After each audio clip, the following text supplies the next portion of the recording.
The Western Athletic Conference on ESPN for the fourth time in 2023. ACU a midweek contest versus the Big 12 Conference. For the second time, it's versus the TCU Horned Frogs. It's all purple tonight in Abilene at Crutcher Scott Field.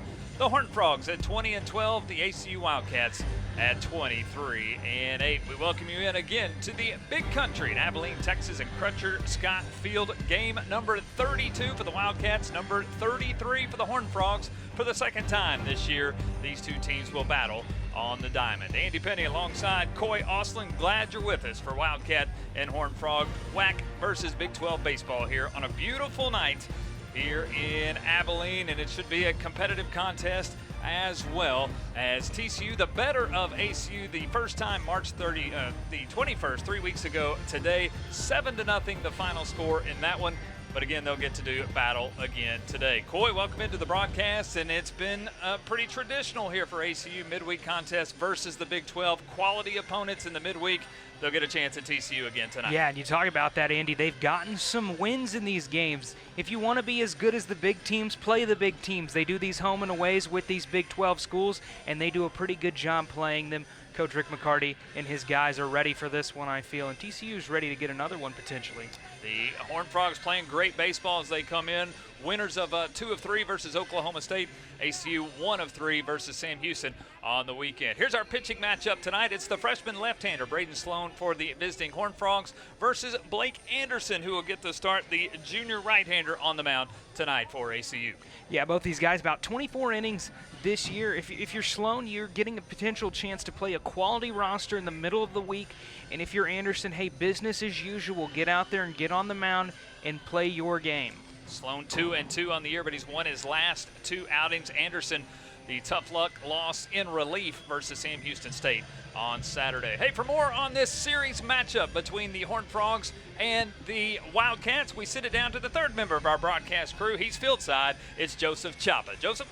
Hey, thanks, Andy. There's just so much rivalry between Texas Christian and Abilene Christian, both on and off the diamond. But let's take an inside look into the series history between TCU and ACU. Tonight's game marks the 13th meeting between the two programs, and TCU leads the all-time series 10-2. Unfortunately for ACU, they are winless here in Abilene, but they've stolen 2 games over in Fort Worth. We talk about the most recent matchup between the Horned Frogs and the Wildcats. TCU swept ACU 7-0 on March 21st, but again, that that was in Fort Worth, not here in Abilene. So Coach Rick McCarty's team has home field advantage and looks to do something different here tonight in the second meeting against the Horned Frogs. We talk about ACU's historic start to the season. Well, guys, that's a major storyline of this 2023-24 baseball season. They're off to their best start in Division I history since 2014, almost a decade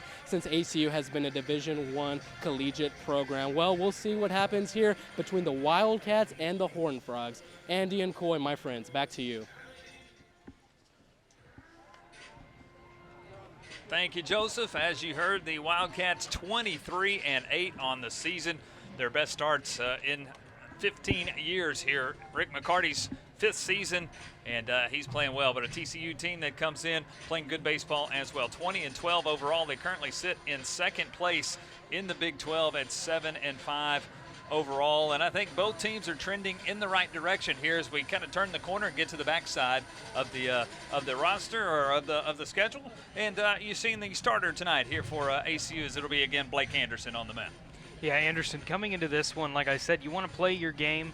Going up against a TCU team that you said, pretty hot right now. They found their way into the rankings big time, and these guys are loving them, voting on TCU. They've looked great coming off that win against Oklahoma State. Big times if you're a Horned Frog, but right now ACU, they're about as hot as a cheap skillet, and they're doing great out on the diamond also. Again, 23-8, currently sit tied for 2nd place in the Western Athletic Conference at 8-4. It's been a home-heavy schedule, 31 games in. 22 of the 31 have been here at Crutcher Scott Field. Tonight will make that 23 of 32. As again, you see the Wildcats taking the field the second time the Horned Frogs and ACU have been on the diamond together. TCU the best of ACU in the first game, 7-0. Again, that was 3 weeks ago, March the 21st. And they will look for the 2-game series sweep this year again against Blake Anderson, the junior right-hander, 4-1 on the year, and he is excited to get back on the mound and make another start. Yeah, you got a chance to rebound, and what a better team to pick than the TCU Horned Frogs in this situation. Anderson, Royce City project, he's a great guy on the mound, can really do some numbers for ACU. Just want to get those numbers down a little bit. That ERA is floating a little high, but someone that really has a chance to break out if he can get there. This is his 15th appearance on the year, his 4th start, 5.63. Again, that ERA with a 4-1 record. He lost on Saturday, tough luck loss in relief versus Sam Houston State. He'll face this lineup. Coach Sarlos and company will send up this lineup for the Horned Frogs. Again, 20-12 on the year. And they will send this lineup up. Leading off tonight, the left fielder is Luke Boyers. Trey Richardson will bat 2nd. He is the 2nd baseman. Braden Taylor bats 3rd. He plays 3rd base tonight. Cole Fontenelle in the DH spot. He plays 1st base and again bats 4th. Curtis Byrne, the catcher, will bat 5th tonight. Anthony Silva, the shortstop, will bat 6th. Austin Davis, the right fielder, bats 7th. David Bishop, the DH, will bat 8th. And Elijah Nunez, the start in center field tonight, will bat 9th. Boyers, Richardson, Taylor, Fontenelle, Byrne, Silva, Davis, Bishop, and Nunez for the visiting Horned Frogs. On Coy, what is just a absolute beautiful night for baseball here in Abilene, Texas. Yeah, you could have picked baseball weather. We're seeing it today here in West Texas. I'm excited to see what these two teams have got for us. As Anderson is ready, 78 degrees, the wind 5 to 10 miles an hour tonight, partly cloudy skies. We'll go from sunshine to shade before this one is all said and done. First pitch to Luke Boyers is in for a strike, and it's no balls and 1 strike. And the second pitch, an off-speed pitch, and it's quickly 0-2. Look at Boyers and the numbers for Boyers this year. Yeah, 214 the average, making his 29th start. Yeah, Boyer's little low on that batting average. You look at the slash for him, though, coming into this one. He's someone that can get on base, which is important, leading this team tied for walks, and also a couple hit by pitches for him this season, can get on base. There's a swing and a miss. Boyers down on strikes. Curveball started out of the zone, stayed away. Boyers chased it and missed. Yeah, one of those high curveballs. Good pitch from Anderson, gets him an early strikeout, and he's got to feel good about that one. Anderson, a strikeout pitcher. That's strikeout number 35 on the year. That's compared to just 11 walks. One up, one down. And here's Trey Richardson, the second baseman. Richardson having a nice season, .315 the average. He started all 33 games for the Horned Frogs. Check swing, did he go? Yes, he did. It's quickly 0-1.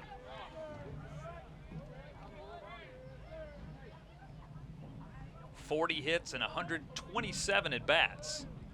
9 doubles, a home run, 24 RBIs. Anderson will miss upstairs. 1 ball in, 1 strike. Yeah, Richardson, he's one of these guys. He's found his way, and he's made his home in the top of this TCU batting order, and someone that can get on base and can be lethal when he does. This one will miss down. 2 balls in, 1 strike. Again, this is the second time that these two teams have played. The Horned Frogs the best 7-0 3 weeks ago, making the return trip. Game 1 was at Lumpton Stadium in Fort Worth, and tonight here in Abilene. So here's a pitch lifted, right side, giving chase the right side of the infield. Garrett Williams, the first baseman, will give way. A dive by Holden Rook in foul territory, right side. It comes up empty. It'll go as an exciting strike here in the top of the first.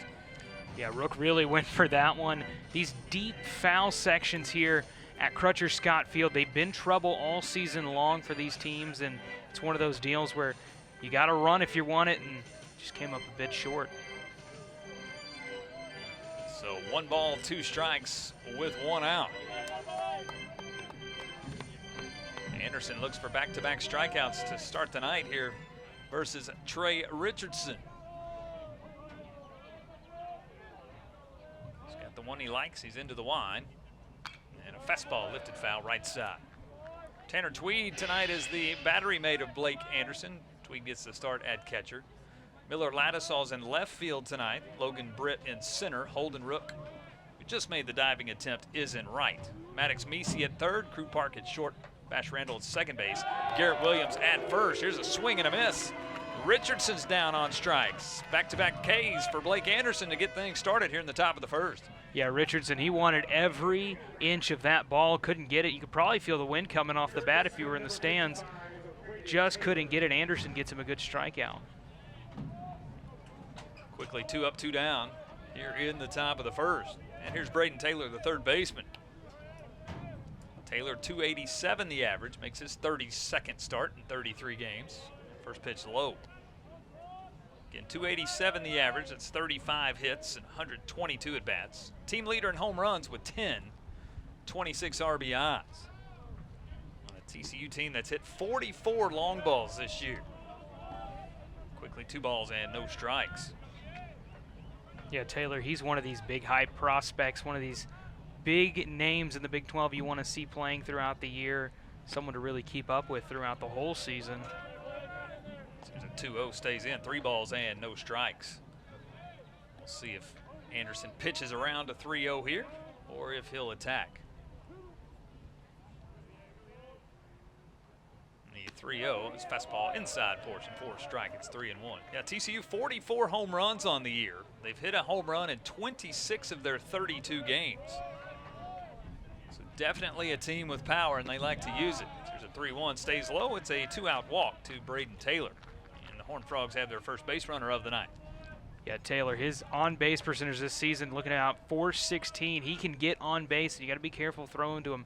Tweed trying to do a lot of work with that glove behind the dish. Couldn't get those framed up right, and TCU has a runner on here in the first. So 2 outs, runner on first. Here's Cole Fontenelle, the first baseman. Fontenelle, the average at .339. Has 19 extra base hits, 10 doubles, a triple, 8 home runs. That's second on the team. Behind Taylor's 10. There's a throw over. Taylor back in.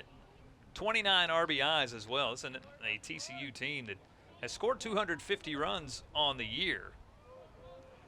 7 Horned Frogs with 20-plus RBIs. Here's a ball lifted fairly deep right side. Giving chase is Rook. He's at the warning track. He will watch it fly foul. As he chased it all the way to the foul pole in the right corner. But it continued to hook, and it went foul. A long strike. Yeah, Fontenelle, he's a fantastic hitter. One of these guys that really stands out in this lineup. He can really do it all. His OPS is out the roof. He's slugging .670 this season. He's batting .303 with runners on base. He's doing a great job for TCU and is one of these people that he's getting his name out there, and that's important for a young ball player. Fontenelle, a long walk back to home plate and a long conversation. He sure thought that ball stayed fair as it went over the pole in right field, but it tailed foul before it left the yard. So a long strike, it's no balls and one strike. There's an 0-1 fastball on the outside for Anderson. Work ahead in the count, no balls and 2 strikes. Again, this is the 4th time ACU has ventured into the Big 12, the first time they've hosted a Big 12 opponent this year. Played Oklahoma at Globe Life Field in Arlington. Went on the road to Baylor there in Waco, and also have been again to Fort Worth. They're 2-1 versus the Big 12 coming into tonight. Here's the 0-2, Anderson to Fontenelle, fouled off. Fontenelle protects the plate, and we'll do 0-2 again. 7 games this year versus the Big 12 for the Wildcats. A midweek game in Austin next week versus the Texas Longhorns. Also 2 more games versus Texas Tech, a home and away series. And actually 1 more versus Baylor. 8 games versus the Big 12 this year. Here's a ball lifted into the left center field gap, and it will fall in front of Ladisaw in left field. Moving first to third, and getting to third is Taylor. So a 2-out single here for Fontenelle. Runners on the corners for the Horned Frogs here in the top of the first. Yeah, just a good piece of hitting for Fontenelle here. Does what he's done all season, and that's get on base and hit that ball. Got it into the gap in left center field, and just textbook baseball there. Move your runner up. Runners on the corners now. See, just a good piece of hitting, protecting here. 2 strikes, pitch on the outside. He takes it where it was pitched. Hits it the opposite way for a single. Yeah, he tried high and outside. He's been working that line all day today, and in this situation doesn't work out. And here's Curtis Byrne, the catcher tonight, who gets the start. First pitch from Anderson, lifted, right side, into right field. Rook is underneath it, and he will make the catch. A 2-out walk followed by a 2-out single does no damage. TCU goes quietly in the top of the first. Wildcats will bat for the first time after this break.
Take it and send it.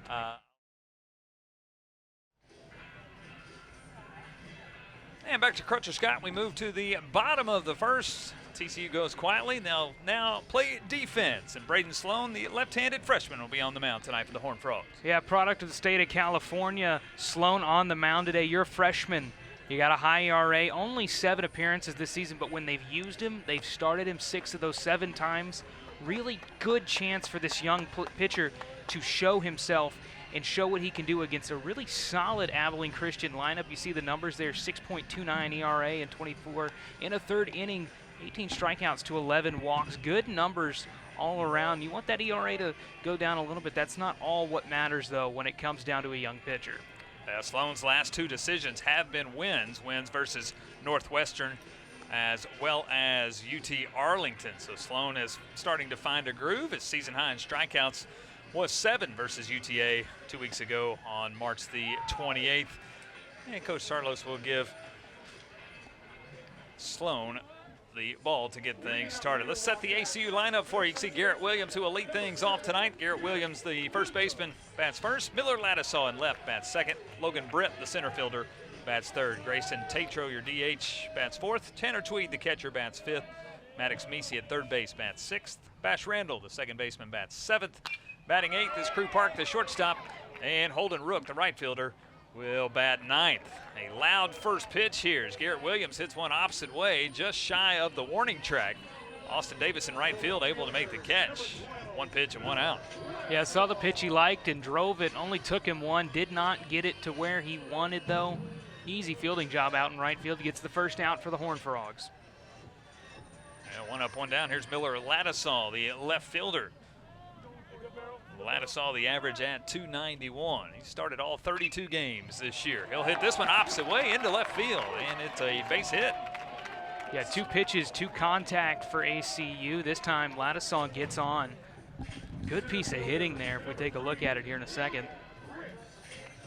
That's good for the Wildcats. Again, just 3 hits the first time these two teams played 3 weeks ago. So good to see the bats come out hot here to get things started. Aggressive approach. 2 pitches, 2 balls put in play.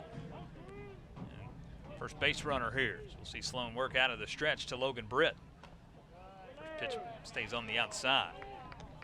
Britt, the starting center fielder again, his first year in a ACU uniform. You see the average there at .339. 8 home runs, 26 RBIs for the transfer from Texas A&M. There's the 1-0, that misses. 2 balls and no strikes. Yeah, that's what Coach Rick McCarty does well, is he goes out and finds these guys that may not be at the level they signed on to play. They come back and they come to ACU, and he finds their key and gets them going. And Britt has made every opportunity that he's been given at ACU so far and has really cemented his place in the top of this lineup. 2 balls and 1 strike here to Logan Britt. Sloan set the kick. And off-speed pitch in for a strike. We'll go around the diamond here. Luke Boyers in left field, Elijah Nunez in center, Austin Davis in right. It's Braden Taylor at third, Anthony Silver at shortstop, Trey Richardson, your second baseman, Cole Fontenelle at first. Here's a runner on the move, a diving slide, and in safely is Ladisall. Good jump there by Miller. Get a great look at it here. Good jump for Miller, head first slide. He just beats the throw of Curtis Byrne, tonight's starting catcher.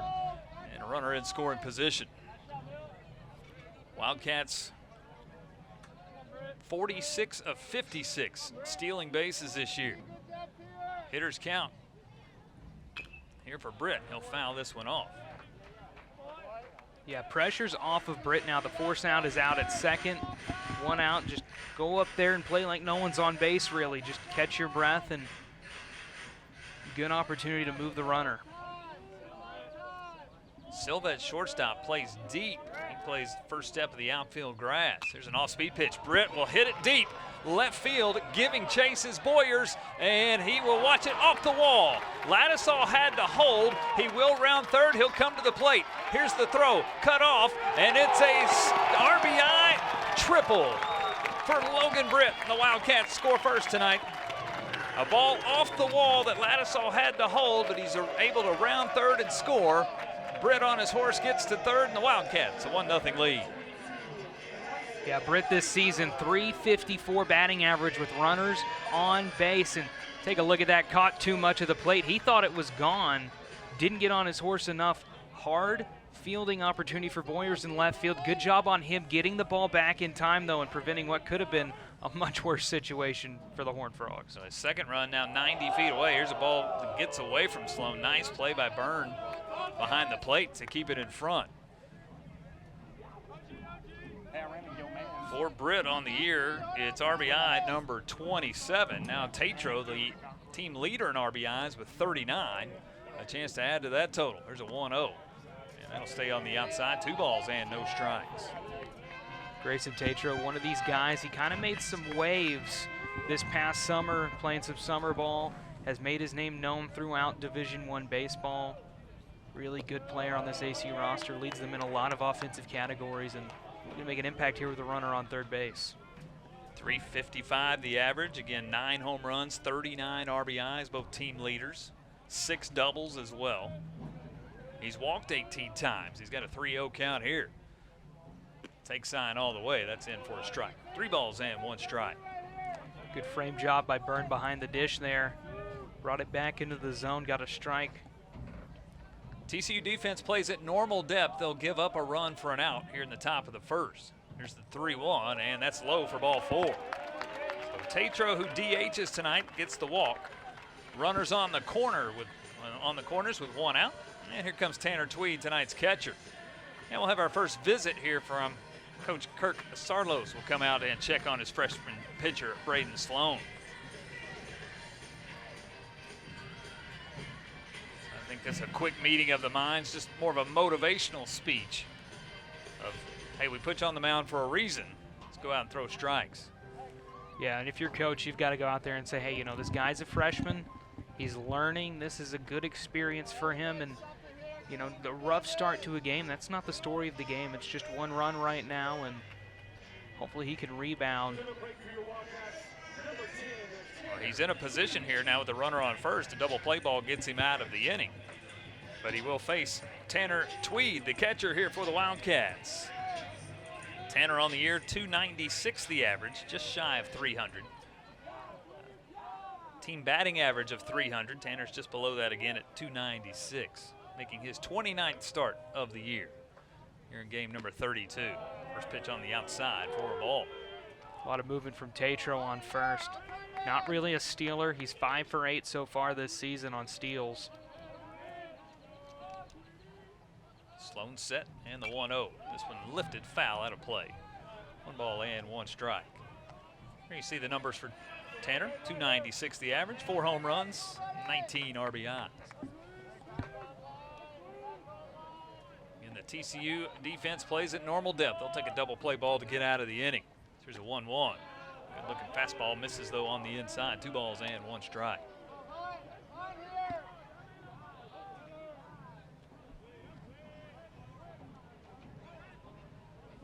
Sloan will come set.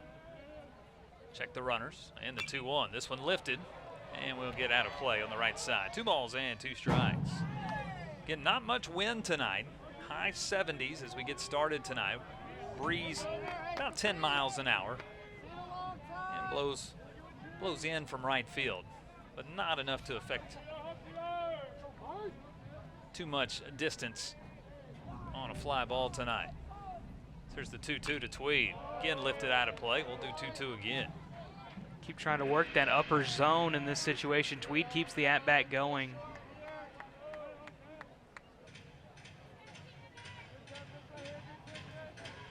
Crowd getting into it. Good crowd here. Tuesday night midweek. 2 balls, 2 strikes. Here's Sloan's 2-2. Off-speed pitch hit up the middle. Could be 2. Silva's got it. Underhand toss to Richardson. Over to first to Fontenelle in time. Just what the doctor ordered. 6-4-3 double play. But the Wildcats score first. An RBI triple by Logan Brent. Scores Miller at Lattisall. Wildcats play with a 1-0 lead.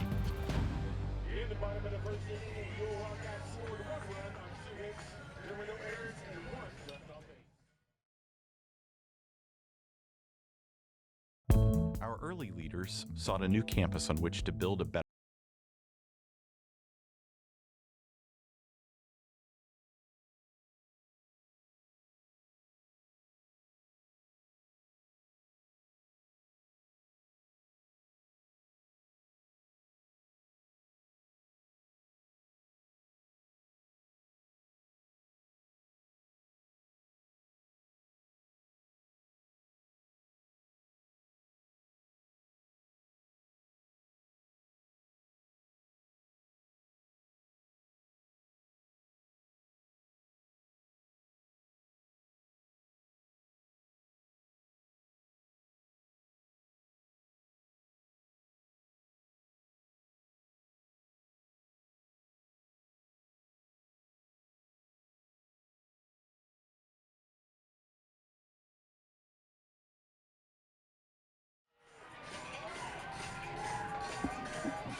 One 1-0 Wildcats as we move to the top of the second. Hey, let's go down to the third member of our broadcast crew tonight, downfield side with Joseph Chapa. Joseph. Hey, thanks, Andy. Well, let's walk through a crazy week of schedule adjustments that Coach Rick McCarty and his Wildcats had to make. First, last Tuesday's scheduled game against Texas Tech was postponed due to inclement weather in Lubbock, and it's now scheduled for Tuesday, May 9th. And while you want to use that game to warm up for a 3-game series versus rival Sam Houston, you head into the weekend when Friday night's game in Huntsville canceled, and also due to inclement weather, and you move the series opener on Saturday and finish the series in a doubleheader on Easter Sunday. Now, it's a lot of you cannot rest. You have that one day in between, but I think it's safe to say, Andy and Coy, that ACU, even without that long period of rest that NCAA baseball you're used to, they're off to a great start here at the top of the second, leading the Horned Frogs 1-0. We'll see what they have in store later on. Guys, back to you. Thank you, Joseph. 1-0 Wildcats as we do move to the top of the second inning. As Blake Anderson back out, the junior right-hander, 2 strikeouts in that top of the first, and worked around a 2-out walk and a 2-out single. As there is the head man, Rick McCarty, in his 5th season, won his 100th game earlier this year, 122 and 92, the overall record for the Wildcat head man. Here's a ball lifted the opposite way into right field. It'll one-hop the wall, and it's down for extra bases as Silva rounds first, a head-first dive into second. Bang-bang play, but Silva is in with a leadoff double. Yeah, Silva this season, he's batting .556 in that leadoff position. Continues that good batting off the wall in right field. Good relay from Rook, though, in right field prevents a triple potentially, and take the double as you can. Silva, the leading batting average for TCU at .367, and just collected his 34th hit of the year. He's in scoring position, nobody out. Here's Austin Davis, the right fielder. Austin has started now all 33 games for the Horned Frogs. In the road gray pants tonight, the black jersey tops, black numbers as well. And the first pitch shows bunt, pulls it back, and it's in for a strike. And you can see the numbers there for Davis. 7 home runs, 28 RBIs. The grad student transfer from West Virginia there in the Big 12. Anderson out of the stretch, bunt again. This one bunted right back to Anderson off the front of the mound. His only plays over to first.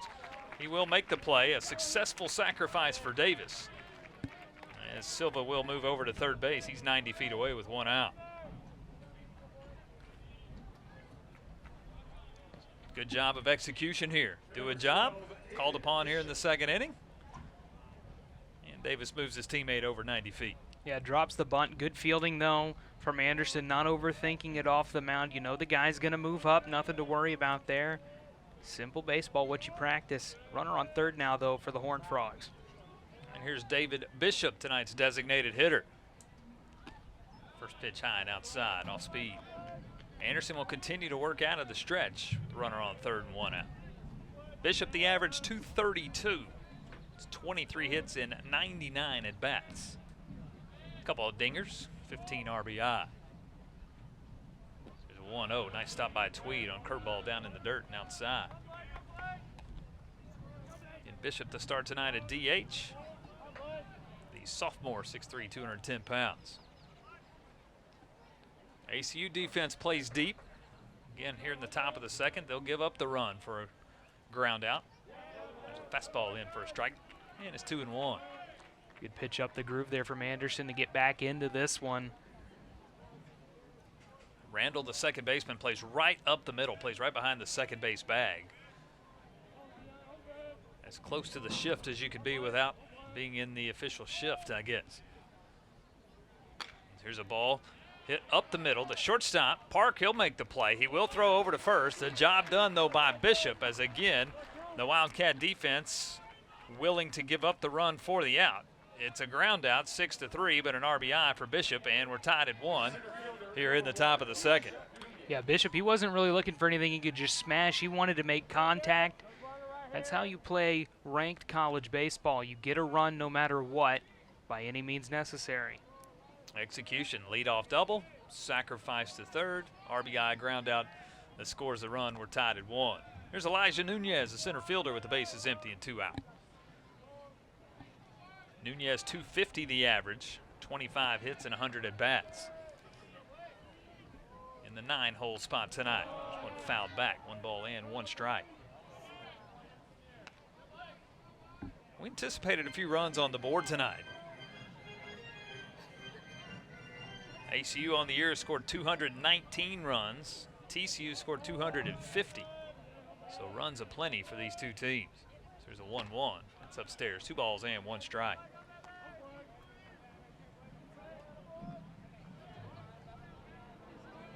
ACU's been in double-digit runs multiple times this year.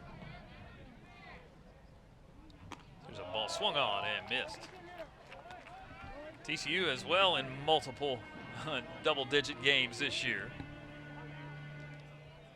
Their series versus Texas Tech, there were runs aplenty in that series for the two teams. Red Raiders beat the Horned Frogs 20-16 in game 1. As here's a pitch right down the middle for strike 3.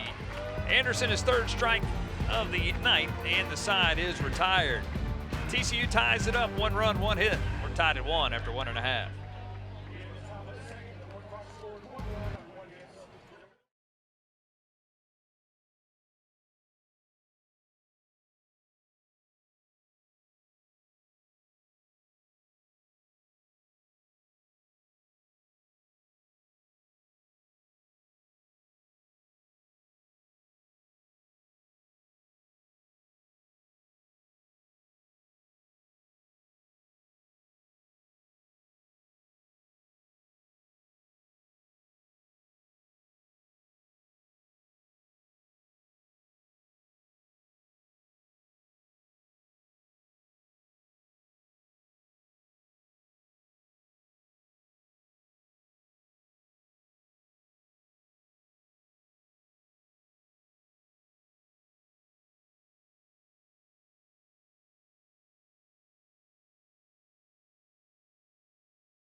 Maddox Meesey to lead things off here in the bottom of the second. 1-1 ball game here. The Horned Frogs and the Wildcats. Glad you're with us tonight.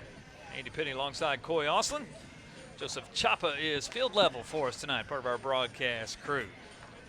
Meesey, Randall, and Park first time through against Braden Sloan, who Coy got exactly what he needed there in the bottom of the first, a 6-4-3 double play to get out of trouble. Yeah, they were working that double play, kept Tatro on first. That was the biggest part of it. He didn't let Tatro move to second through the pitches he needed to, got out of the jam. Looks like his talk with Coach back in the first really perked his interest and got him back on track. So Maddox Meesey to lead it off, this lefty-righty matchup. And the first offering from Sloan is in for a strike. Good movement on that first pitch there. Meesey making his 29th start of the year. You see the average there, 316. 1 home run, 18 RBIs. Good looking off-speed pitch there from Sloan, and it's quickly 0-2. Meesey has become the flair for the dramatic this year. 3 walk-off hits here this season for Maddox, the 5'11 freshman. The 0-2 misses, 1 ball and 2 strikes. Yeah, and if I'm the WAC, you know, I'm looking at this freshman saying, hey, this guy's got 3 more years of this. So foul this one off, we'll do 1-2 again. Fantastic freshman campaign from him this year. 316, 405, 421 slash. Having a great season, batting .346 out of this leadoff position. Someone you could probably put anywhere in the lineup and they do good. He'll fight this one off. It'll go foul right side. Good freshman matchup here. Braden Sloan, the 6'4 lefty, the freshman out of California. Looks for his first strikeout tonight. Gave up 2 hits there in the first, 1 run. But again, the double play ball helped him get out of the inning. Here's a 1-2. Put into play, ground ball. It's Silver at shortstop. He'll field it cleanly. Throw over to Fontenelle, who has to stretch backhand, but will make the catch. 6-3 on the putout. Yeah, people say first basemen aren't athletic, but Fontenelle there put a play on that ball. He takes a lot of accuracy to play that part, and Meesey ran his heart out to first, but a little stumble catch there for Fontenelle, gets the out, and hey, you're in this situation. If you're Sloan, come back into this inning, you got a fresh slate, tied 1-1. And here's Bash Randall, the starting second baseman tonight. See Sloan for the first time. First pitch, lifts it into center field. It's playable. Nunez a few steps back. Now we'll track back in. Just on the top side of the ACU logo there in center field. And another one-pitch at bat. We saw that in the first inning with Garrett Williams. We see it here in the second inning as Randall flies out to center field. Yeah, he made Nunez work for that one. Out in that sun, and we've seen historically at Crutcher Scott Field situations where that sunset can really get in the eyes of the outfielders. We've seen a lot of drop balls historically at this ballpark. And here's Crew Park. Check swing. It's in for a strike. Yeah, the way the sun sets here in Abilene at Crutcher Scott, the left side of the infield and left fielder will really have to battle the sun here over the course of the next hour as it sets in the West Texas sky. Here's a ground ball second base. Richardson has it cleanly. That's a quick inning for Braden Sloan. The Wildcats go quietly, 4-3 on the putout. 2 complete in Abilene. We're tied at 1. I don't have any grip strength in my right hand right now.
See a look at the beautiful Abilene Christian University campus. Boy, when things get green, this campus is something absolutely special. There's a great look there at ACU. We move to the top of the third. We are all tied at 1 here at Crutcher Scott Field. And what's been, I think, exactly what we anticipated for a midweek game. Good quality contest thus far.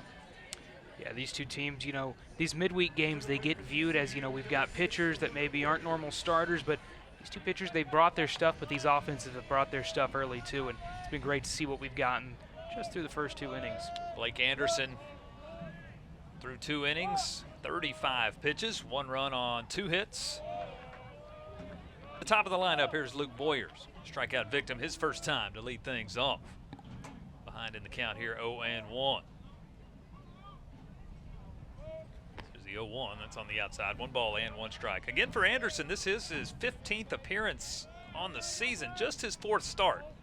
Majority of the time he's obviously used out of the bullpen, a situational pitcher. But gets the start here on Tuesday, and he's earned the right to do that. So 1-1 misses, 2 balls and 1 strike. Would anticipate that he's on a pitch count tonight. Of course, a huge WAC series coming up this weekend with Grand Canyon, the preseason WAC favorite, coming to Abilene this weekend. Boyers will lift that one out of play. 2 balls and 2 strikes.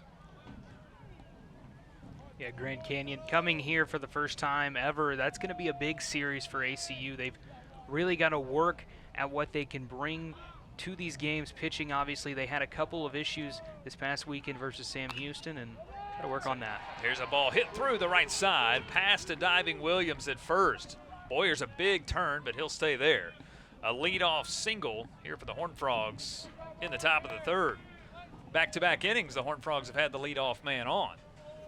2 strikes here. Boy, Boyers found one he liked and turned on it in a hurry. Yeah, just right there up the groove for Boyers and shoot that one in right field. Got a little lucky maybe on Williams' play at first, but doesn't matter. You're on first.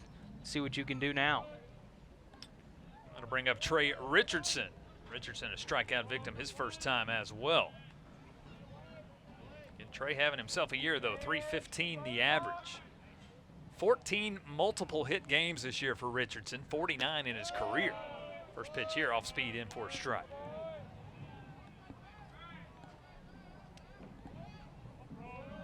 Wildcats would love the chance to turn a double play here. They've turned 26 on the year.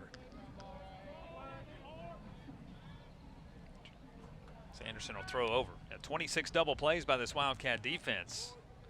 ACU leads the country in fielding percentage at .986.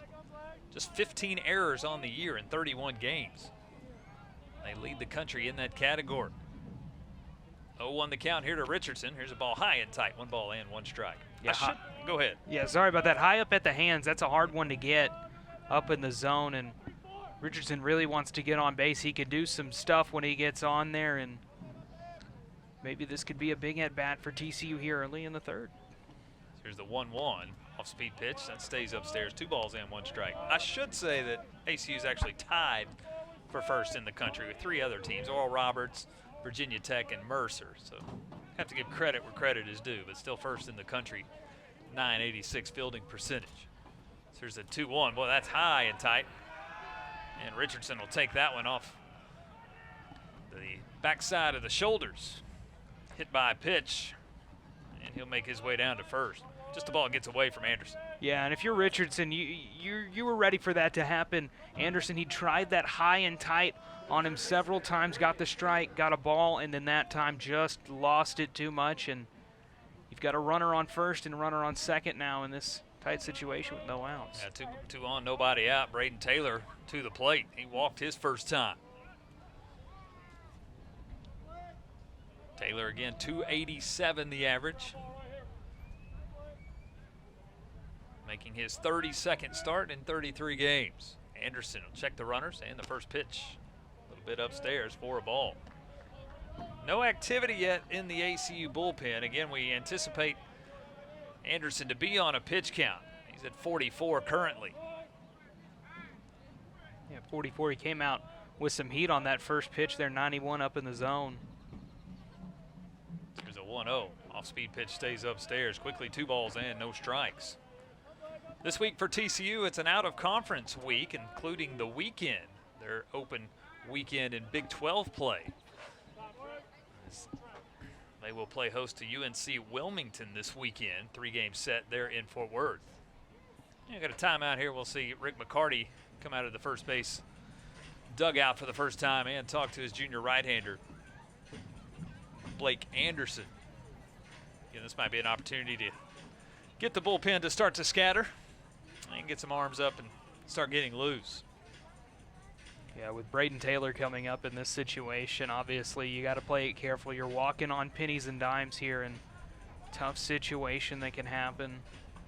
Of course, with someone of Taylor's caliber coming in with runners on first and second, you're not going to feel comfortable as a pitcher. Obviously, you got to put that in the back of your mind, but I'm sure that's the things that Coach McCarty's telling him is the same things he's heard his whole career. You know, put that behind you, try to go on the mound and do what you can do.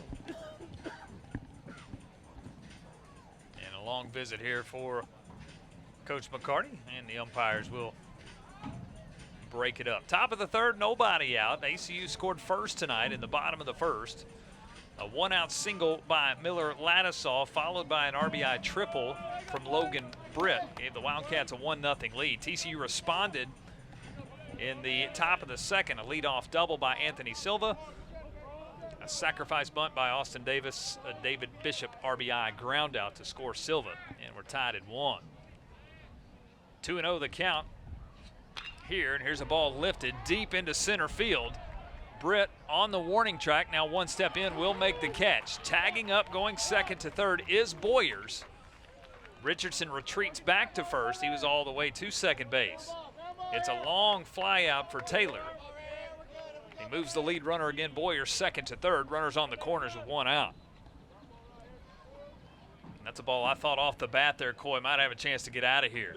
Yeah, and it was kind of outside from what would normally be comfortable for Taylor, but he didn't get as much of it as he thought probably also. And, man, Britt was backing up to the point where I thought it was going to be off the wall, but a little short, but good base running. Richardson moving on to second, going ahead in case of the issue, and advancing to third. We've got a big chance now for TCU.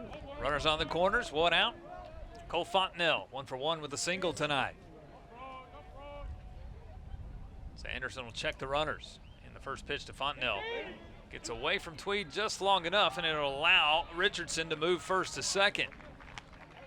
Tweed knocked it down and stayed in between the legs right behind home plate, but Good secondary jump by Richardson. He's able to swipe the bag. That takes the double play out of order. Now 2 in scoring position with just 1 out. Yeah, it's Richardson's 15th this season, and man, he can fly around the bags when you let him do it. And in that situation, you just can't have that mistake happen. Now here's a ball lifted. Left center field. Britt giving chase again. He's all the way back. Makes a jump at the wall. He makes the catch. The runners will tag, and coming in to score is Boyers. But no, a double play at second base. Richardson did not tag. And it's a double play, and the side is retired. What a catch by Logan Britt. Yeah, look at this right here. Logan Britt, he's an athlete. There's nothing to say about it. When you stand next to him, you feel like you're standing next to a mountain, and good job from him. Side is retired.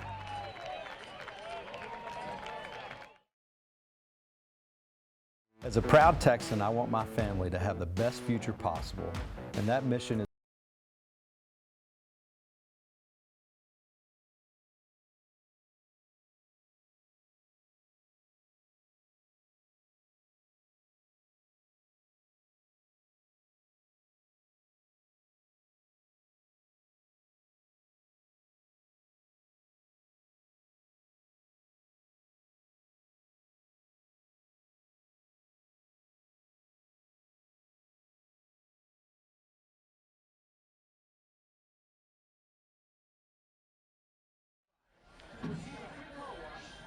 What an exciting way to end the top of the third. Logan Britt brings one back from over the center field wall from Cole Fontenelle.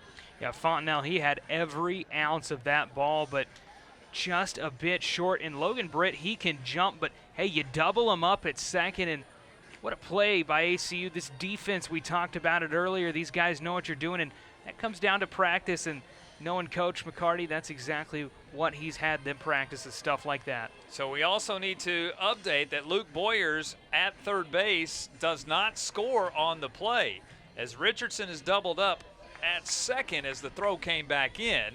Boyers' run does not score. The out was recorded before the run scored. So we are tied at 1 as we move to the bottom of the third. That is a huge play by Logan Britt. Not only does he keep a 3-run home run off the board, but because of the base running, no runs score in the inning. Yeah, and that's a big situation for ACU, and I'm sure Blake Anderson was really happy to see that, but that type of field awareness, you can't teach that in an outfielder, and Britt took advantage of every opportunity he saw and saves the run for the Wildcats.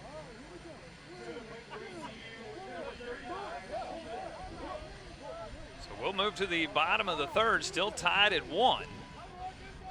And for the Wildcats, it's 9-1-2. Rook, Williams, and Ladisaw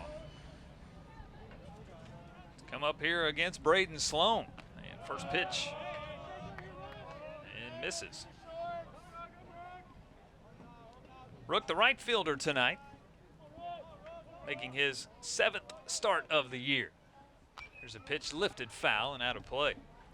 Yeah, just 24 at-bats this season for Rook, but he's made advantage of those. 333 average. He's slugging 458. He's batting pretty good from the leadoff, too, with a 429. Here's a pitch. And just misses. 2 balls and 1 strike. We put an asterisk by that play, top of the third. What a play by Logan Britt. Another ball there, Coy, that I thought off the bat was gone. Twice in that inning we thought balls were gone. One lifted by Taylor to center field. Came up a bit short. Fontenelle, I thought, had one too. Britt said otherwise. So Rook will now lift one. Foul territory. It will get out of play and back into the stands.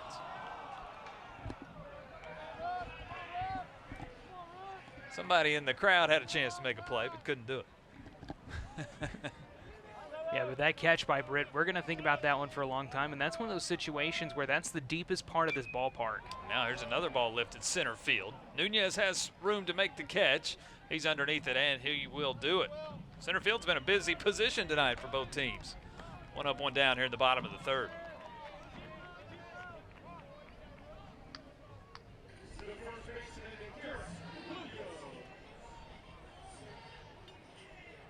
Rook just got up underneath that one, lifted it into center field.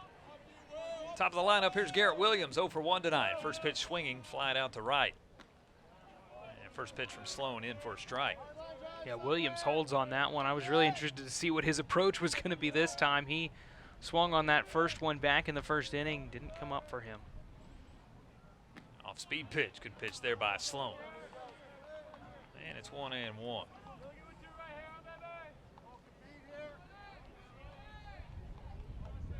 Wildcats are putting the ball in play tonight. Sloan without a strikeout yet tonight. So there's a check swing. Did he go? No, he didn't.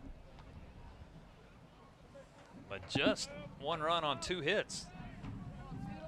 Yeah,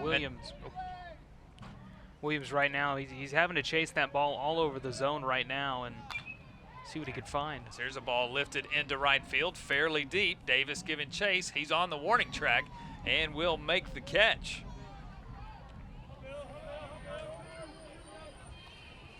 We're now looking at the official score, and it has been updated. And it looks like the run in the top of the third did count. Still waiting for official clarification from next door, but it looks like the run has scored on which would be a sacrifice fly. Richardson was doubled up at second base, not Boyers at third. Again, we'll check that, but we think it's 2-1 on the scoreboard. Here's Miller Ladisaw, 1 for 1 tonight, a single, a stolen base, and a run scored. 1 ball and 1 strike. Yeah, Sloan right now, he's pitching all over that zone these past 2 batters, trying to find his groove here. He looks like he's found something down in the well. Try to get Miller to fish for that one. So the official scoring again. Fontenelle, a sacrifice fly. Here's a ball grounded. Right side. Sacrifice fly on the play. Boyers does score. Richardson out at second base. Signs retired for ACU. We'll move to the top of the 4th. TCU a 2-1 lead.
Hey, we move to the top of the 4th. TCU a 2-1 lead. Coy, we better explain again the top of the 3rd. The run does score for the Horned Frogs. As with runners on 2nd and 3rd, Cole Fontenelle lifts one to center field. That Logan Britt makes the catch. Boyers does tag up and score. Richardson doubled off for not tagging, but Boyers touched home plate before the double play. So a 2-1 TCU lead. You look at the Wildcats' new pitcher here on the mound. It's Drake Boggin who takes over, his 14th appearance on the year. Yeah, Boggin, he's one of these guys. He's got a really interesting delivery for ACU. 4.21 ERA on the season for him in 13 appearances so far. 25 and 2/3 innings for this young man. He has done a good job out of the bullpen for ACU, but getting a big opportunity here versus TCU, who's been, well, nothing short of explosive in the past inning. Boggin, the 6-foot junior, the right-hander out of Louisville, Texas, the transfer from Paris College, junior college. He'll start off with Curtis Byrne. First pitch swung on and missed. Byrne 0 for 1 tonight. He flied out to right field to end the first inning. 2 runs, 3 hits for TCU. 1 run on 2 hits thus far for ACU. The 0-1 fouled out of play, and it's quickly 0-2.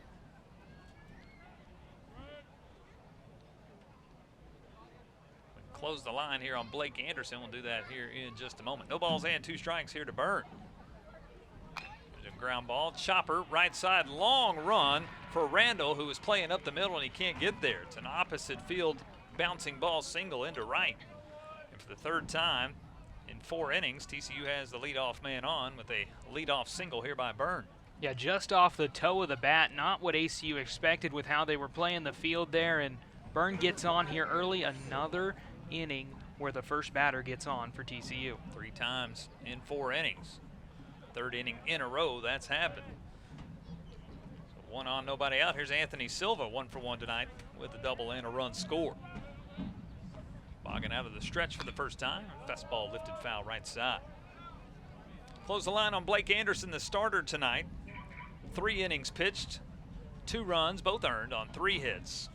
1 walk, 3 strikeouts, 48 pitches tonight for Anderson. Silva again 1 for 1 with the double. Behind in the count 0-1. Here's the Boggin 0-1. Curveball, check swing, did he go? No, he didn't. Stays downstairs, 1 ball and 1 strike. Good eye there from Silva. Wanted to go fishing on that one, thought differently. And that's just that trigger reflex you have to build if you're going to play baseball at this level. Boggin set again, the 1-1. Curveball on the inside. 2 balls and 1 strike. We talked about this ACU schedule and what Rick McCarty has built here now in year number 5. And because of the success that this Wildcat program has had, it allows opportunities now a little bit more often to have quality opponents in midweek like TCU. Get 8 games against the Big 12 this year in midweek. None of those are weekend series. They're all midweek games, which is crazy when you think 8 Tuesdays throughout the year, 1 Wednesday versus the University of Texas, but 8 midweek games versus the Big 12 conference. Yeah, and this isn't a situation where they're playing these teams to get paid or anything like that. They expect to win these games. Coach McCarty expects these guys to go out there and perform, and they've done that so far this season. And it's really exciting to see a mid-major team pop up in this part of the state and how ACU has played so far this season. Everything you could expect from this team, they've done. Full count now here to Silva. Here's the payoff pitch. Fastball stays outside for ball 4. The first 2 have reached here for the Horned Frogs in the top of the 4th. Byrne down to second. Silva now at first. 2 on, nobody out. And really, you can say that for the entire Big 12 and the WAC. So many teams here in the state of Texas. When you talk to Big 12, you're talking Texas Tech, TCU, Texas, Baylor. And then when you talk to WAC, you're talking now UT Arlington, Tarleton, ACU, Sam Houston, down to UT Rio Grande Valley, Stephen F. Austin. So a lot of, proximity geographic-wise, but also the level of baseball from the teams in the WAC here in Texas. Here's the first pitch here to Austin Davis. Shows bunt, pulls it back. It's in for a strike. Davis laid down a sacrifice his first time. He moved Silva from second to third. Chance to do a job again. Runners on first and second, nobody out. TCU a 2-1 lead, top of the 4th. He will show bunt again. This one stays on the outside. 1 ball and 1 strike. And 9 games this year versus Power 5. Again, 8 in the Big 12. Also played Nebraska earlier this year, a game that the Wildcats won.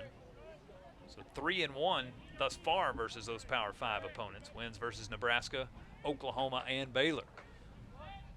Here's the 1-1. Catches the outside portion. 1 ball and 2 strikes. And what a good job behind the dish there for Tanner Tweed. Good job bringing that one back into the zone. Kind of glove trickery there on that one, and a 1-2 count now. Big situation here, big bat. Davis now probably swinging away. 1 ball and 2 strikes. Here's the 1-2. Curveball fouled at the plate. Off the front foot of Davis. Will do it again.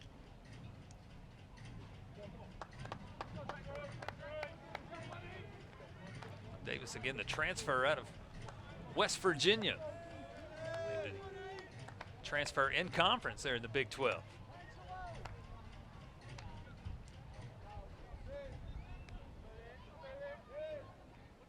Started all 33 games now for Coach Sarlos and company. He and Trey Richardson, the only 2 that have done that. 1 ball, 2 strikes here. Boggin to Davis. Boggin set. He'll check the runners. The 1-2 curveball. Chopper foul left side. Davis battling in this situation. This is the hardest time for a hitter to take an at-bat as a 1-2 count, because you've got a chance to walk still, but you got to know when to sit. You got to know when to swing. It's the gambler. It's Kenny Rogers all on the mound right now, and here in this situation, Davis is being patient with what he picks to swing at and what he picks to watch. Boggin's got the one he likes from his battery mate, Tanner Tweed. Check the runners. The 1-2 again, another off-speed pitch, and fouled again. If you're Coach McCarty in this situation, what you're thinking is not necessarily a good battle. You're thinking about that pitch count for Boggin, who's fresh man right here, but he's got a big series coming up this week, and you're going to need those bullpen arms, and you're going to want to keep them rested. So, what's his plan from here if Boggin's pitch count gets high quickly? Davis extending the at-bat here. Here's another off-speed pitch and another foul down the third baseline. Davis doing a job, fouling off the ones he doesn't like, hoping to get the opportunity he does. Here's a look at the Wildcat dugout. Getting 23-8 on the year. Best start in Division I history. Of course, this is a program just a decade old in Division I baseball, and this is their best start at 23-8. Still plenty of baseball to go. Still 18 Western Athletic Conference games to go, 6 more series. Boggin set again here in a good matchup with Austin Davis. Here's the 1-2. This one lifted right side and out of play. Everybody gets a baseball tonight. Yeah, they're going through that box tonight, like you just said, and just what an at-bat from Davis so far here. It's been a 1-2 count for, 5 pitches now or so, and we'll get a chance to do it again. Byrne at second, Silva at first, nobody out. Here's another ground ball.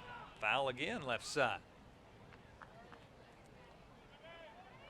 Shadows starting to creep on the field here at Crutcher Scott as the sun sets to the west, which is behind the first base dugout and stands, the left side of the infield. And the left fielder, Lattisall, will have to fight this sun over the course of the next 30 to 45 minutes. 1-2 again here to Austin Davis. Boggin set again. And the 1-2 fouled right side. The fastballs are being fouled to the right. The off-speed pitches are being fouled to the left. And we'll do 1-2 again. yeah, and you talk about that sunset. What you can see here is this temperature fall off. You got guys that their muscles are going to react differently with the weather. It'll drop off about 7 degrees or so down to the high 60s, and not too cold, but obviously going to be a bit of a change here. One more time. Here's the 1-2. Fastball catches the outside portion of the plate for strike 3. Davis, I think, was anticipating off-speed pitch. It was a fastball on the outside portion. And that's just a raw situation there. Davis knew it. You see that look on his face. That's not a I don't agree with that call. That's a I should have gone on that one. But what an at-bat for him. What a battle for Drake Boggin on the mound here early on for him. So big first out here at the top of the fourth. Still runners at first and second. Here's David Bishop. 0 for 1 tonight, but with an RBI. An RBI ground out. Scored Silva in the second. First offering from Boggin. Whoa, one that gets away and goes behind Bishop. Nice catch by Tweed. Blindly catches that one up over the shoulder of Bishop. Keeps that one from going back to the backstop. Hey, good work on that one there. Working through this at-bat's going to be big for Boggin. That was a 9-pitch at-bat that last time up, and still got 2 runners on and 1 out. So there's now the 1-0 fastball. There's another look at that first pitch of the at-bat. Look out. A great catch. Great look there by our ACU TV crew. And that's one that if you're in the batter's box, you got to either take it or not. And in that situation, just lean a little bit and see what happens. Here's the 1-1. Off-speed pitch stays inside. 2 balls and 1 strike. 2 runs, 4 hits, no errors thus far for TCU. 1 run, 2 hits, no errors for the Wildcats. ACU scored first tonight in the bottom of the first.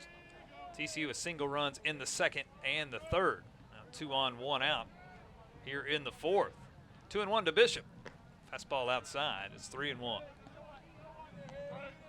Yeah, Bishop, a guy he maybe wants to rebound himself with runners on base. He's only batting 158 this season in those scenarios, and really a good opportunity for him here with a chance to find something that he can and try to drive it with a runner on second and 1 out. You can really do whatever you want.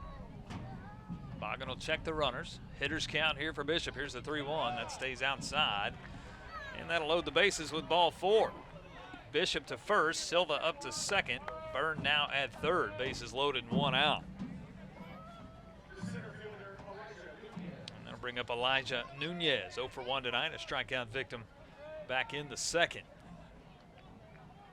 Yeah, this is a tough situation. If you're Drake Boggin here, you come into the game, you've thrown a bunch of pitches already, you've seen some battles, you got the bases loaded. Now you're thinking, how can I produce a ground ball, something in the infield, a little dribbler, a little cue shot, whatever you want to call it here. A double play could end this inning, but Boggin's got to think right now.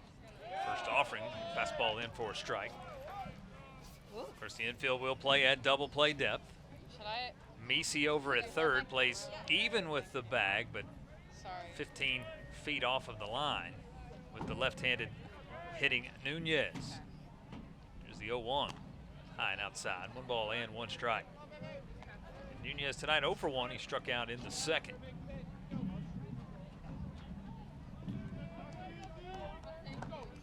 And Nunez, he's been known to swing the bat here with bases loaded, batting .600 this season in those limited opportunities, and gotta be careful.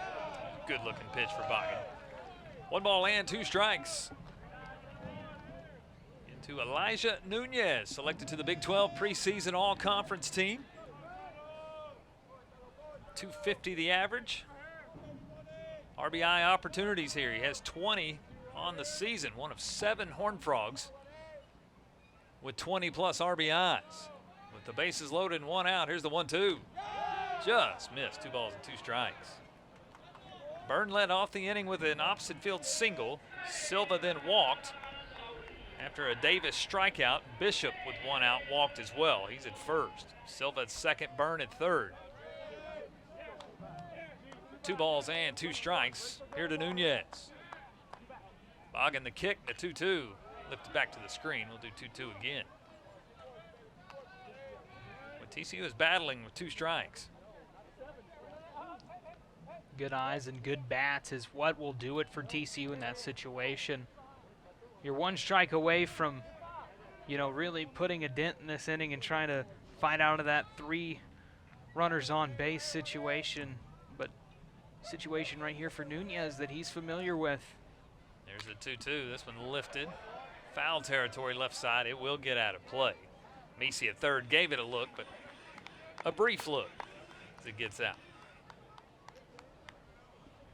Yeah, Boggin looking at a 30-plus pitch inning right now, alone. And already action down in that ACU bullpen. 2-2 the count. Bases loaded with 1 out. There's the kick and the 2-2. That's well outside. Full count. Nowhere to put Nunez. Boggin will have to attack the zone here with the full count. Don't know if he missed on his location on that one or what. Really interesting pitch to see in a situation. We have a 2-2 count, and you got to be working that zone. Here's the payoff pitch. That stays outside and high for ball 4. It's a bases loaded walk and an RBI. As Nunez will go to first, Bishop up to second, Silva to third, Byrne will score, and the Horned Frogs have scored now in 3 consecutive innings and have a 3-1 lead. And Coit comes back to the leadoff man, getting on all 3 innings. The leadoff man has reached, and all 3 innings that leadoff man has scored. And now here comes Rick McCarty, and we might have another call to the bullpen. And I believe, and it looks like Boggin's night is about to come to an end. Yeah, this is a tough call right here. You don't want to use too many arms, but you got a pitcher with a little bit of about 33 pitches so far. And it's really just been a has just been finding the strike zone. 3 walks in the inning. Just 1 single by the TCU batters, but 3 walks in the inning. And Rick McCarty will make the call down to the bullpen, and we'll see our 3rd Wildcat of the night. Bases loaded, 1 out, TCU a 3-1 lead. Tell you about the new Wildcat pitcher after this timeout.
Call to the bullpen for Rick McCarty and the Wildcats here, top of the 4th with the bases loaded and a TCU 3-1 lead. And Coach McCarty will go to his sophomore left-hander. It's Luke Kurkowski. Yeah, Kurkowski this season, 4.32 ERA, 16 2/3 innings for this young man. He's got those numbers up. Players batting about 246 against him, and let's see what this guy can do. Interesting delivery from him too. Really hard pitcher, one of these guys that you don't want to use up too early before this big series this weekend, but this could be a big win for ACU, and they need to work now if they want to try to stop the bleeding. Kurkowski making his 11th appearance, all out of the bullpen in relief. His longest outing of the year is 4 innings. It was against Stephen F. Austin back on March the 11th. A 5 strikeout performance, 1 run on 2 hits. Now into the game here on April the 11th. Comes in a jam.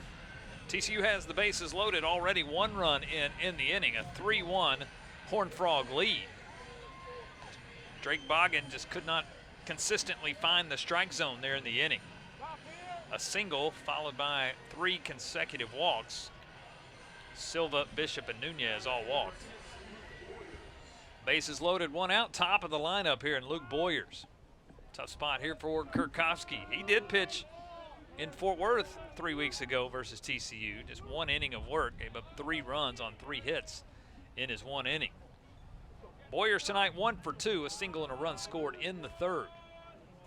And time called, Kurkowski will step off. Yeah, and if you're a relief pitcher, these are the situations you practice for but never want to appear in. And tough situation for Kurkowski. He's got a chance here to come out and do something special. A left-hander, the 6'4 left-hander, big wind, and a strike on his first pitch. Silva at 3rd, Bishop at 2nd, Nunez at 1st. Single runs for the Horned Frogs in the 2nd, 3rd, and 4th. They look for a crooked number here in the 4th. So there's a ball to the outside. Kurkowski's hat falls off.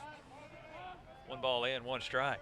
Yeah, that happens to Luke Kurkowski a lot when he pitches. He'll lose his hat, but that's one of those pitcher things, Don't want to get a hat that's too tight. Don't want to get one that's too loose. Work with what's comfortable. There's a 1-1. That's outside. 2 balls and 1 strike.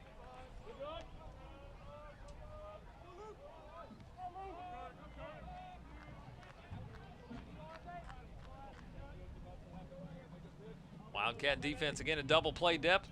Already 1 double play tonight. There's a ball lifted. Unconventional double play back in the 3rd. Logan Britt robbed a Cole Fontenelle home run, the right center field gap. Glove up over the yellow line of the wall, brought it back, doubled up Trey Richardson, who had not tagged at 2nd base. So 1 unconventional double play. The Wildcats' 27th of the year. They could use number 28 to try to get out of this inning. There's a 2-2 to Boyers. Some lifted out of play right side.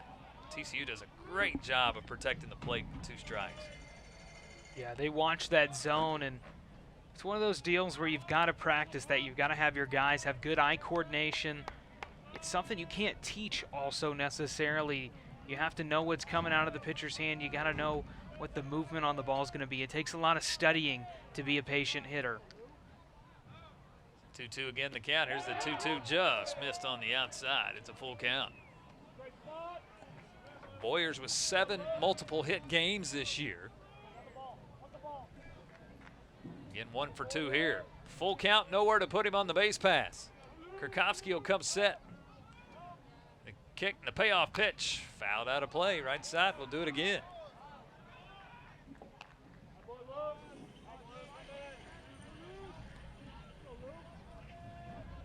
Should get a look there at Bishop at second base.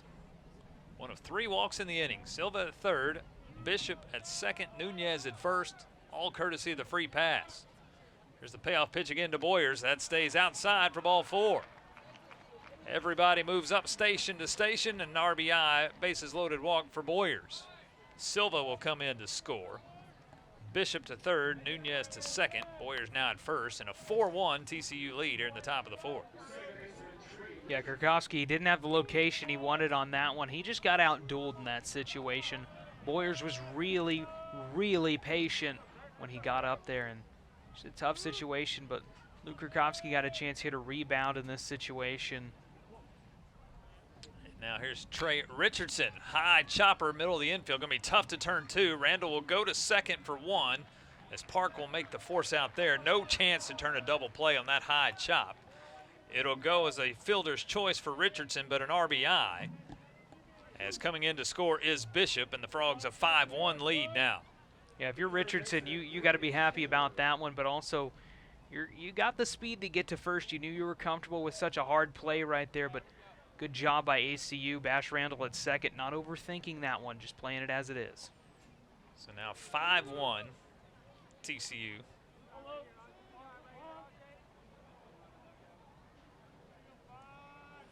Runners on the corner, 2 out. And Braden Taylor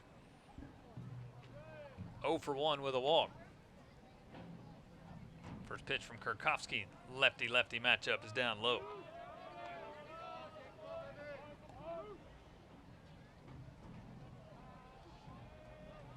Taylor again, 287 the average. Here's another one, swung on and missed. 1 ball in, 1 strike.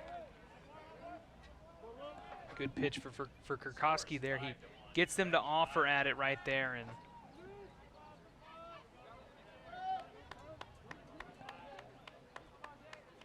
Kurkowski set, check the runners. The kick, runner on the move. Here's a pitch low. Tweed will fake a throw down, and it's a stolen base for Richardson. Second stolen base tonight for the Horned Frogs, who steal bases well. They're now 74 of 83 on the year. 16th on the year there for Richardson. 2-1 count now here to Taylor. RBI opportunities at second and third. The pitch just misses. 3 balls and 1 strike. Cole Fontenelle waits on deck if the inning continues. 3 runs in the inning, but just 1 hit for the Horned Frogs. 4 free passes here for ACU pitching in the inning. Here's the 3-1. Curveball misses as well for ball 4.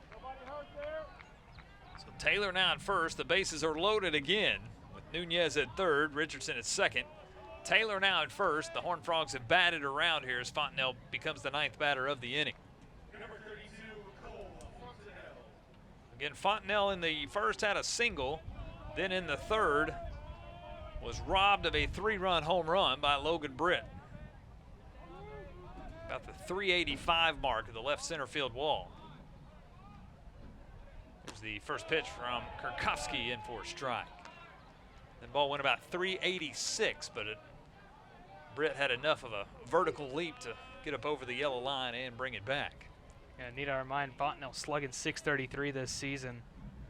First time to take an at-bat with bases loaded this year, and well, it's a tough situation when you got to face a guy that's as hot as him.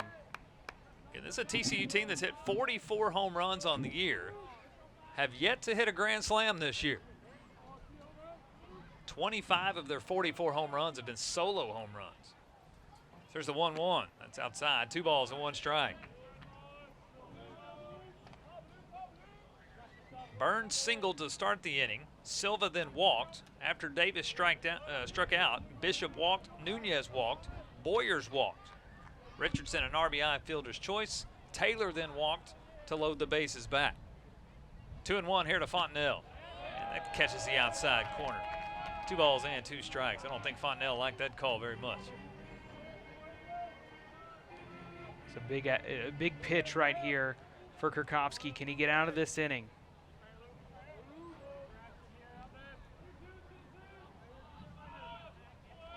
And 2-2.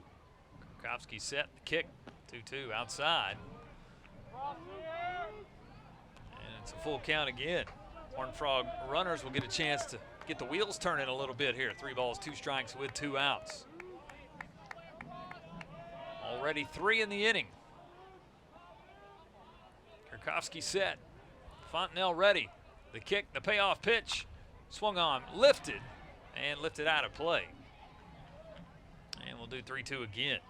Yeah, Fontenelle, he didn't get the best swing on that one, and maybe kind of glad that one went foul in that situation, and another chance to regroup and go back at it.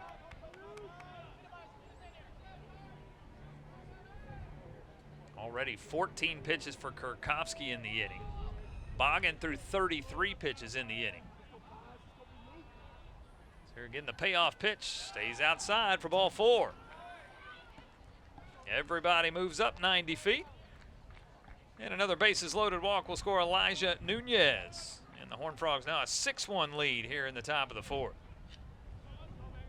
Nunez scores, Richardson to third.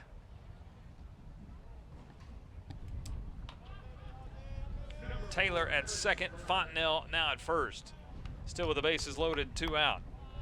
Curtis Burns started the inning with a leadoff single. He's back up to the plate. The only hit of the inning here for the Horned Frogs with 4 runs across.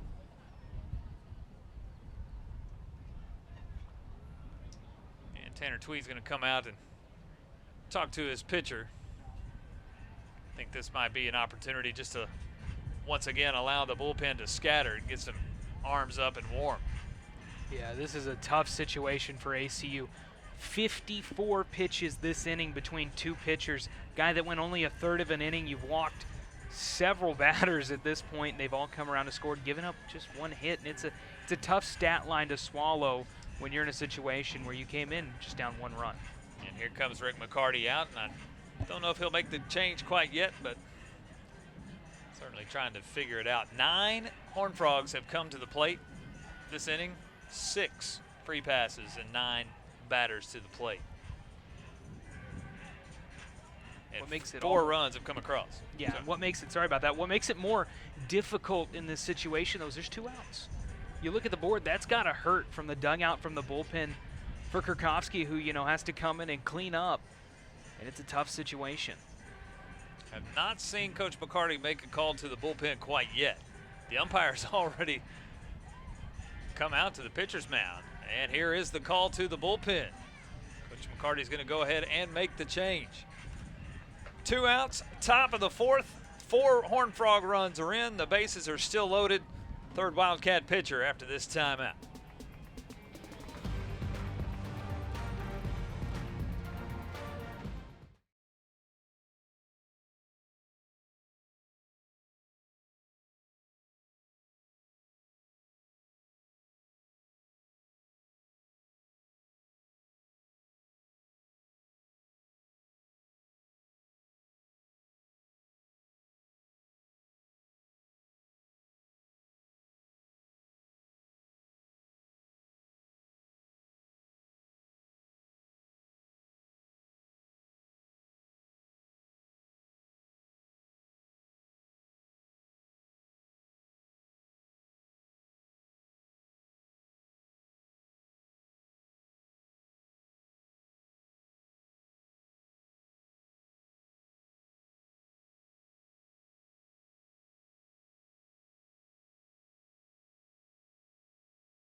And back on campus here at Abilene Christian University. We see our third pitcher here of the top of the fourth here, Coy, and Sam Berberich will try to stop the bleeding here.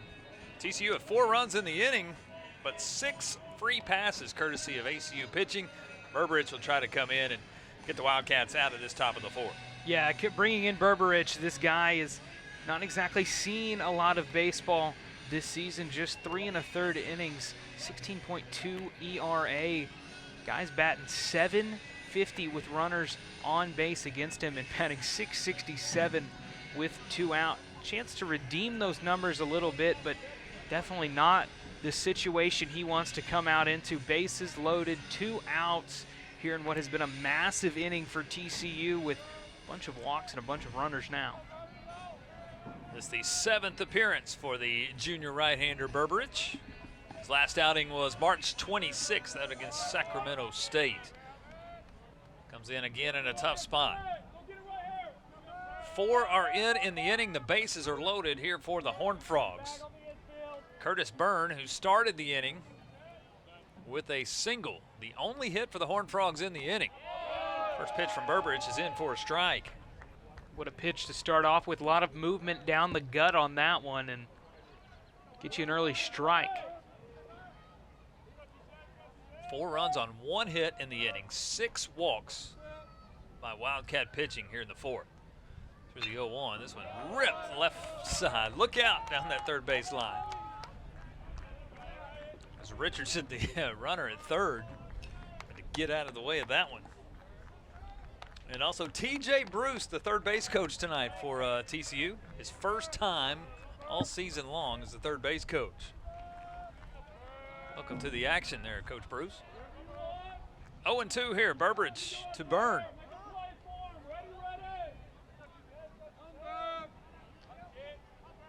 Sam's got the one he likes. And the 0-2. Curveball. Tweed blocks it in front of him. Nice stop with the chest protector. Richardson no chance to try to score. Yeah, but Richardson, he was giddy to go on that one. Really excited about that ball, and Berberich now got to recover and try to find something here. Richardson at third, Taylor at second, Fontenelle at first. 1-2 here to Byrne. Here's a 1-2. Well, that's on the inside. Just missed hitting Byrne. 2 balls and 2 strikes. Yeah, you never want to get hit by a pitch, but that's a situation where you were hoping maybe that one could tag you just a little bit. Not enough to hurt you, but just a little bit. Take one for the team, kind of. As long as it doesn't hurt too bad. Here's a 2-2. This one lifted. Shallow center field. Randall, the second baseman's under it. Called off by the right fielder, Rook. Rook will make the catch, and the side is retired. But the free pass comes back to haunt TCU with 4 runs on 1 hit. They leave them loaded, but they've got a 6-1 lead, so we'll go to the bottom of the 4th.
And back on a beautiful night here in Abilene, Texas. TCU a 6-1 lead as we move to the bottom of the 4th. And, of course, just a matter of finding the strike zone there for ACU pitching.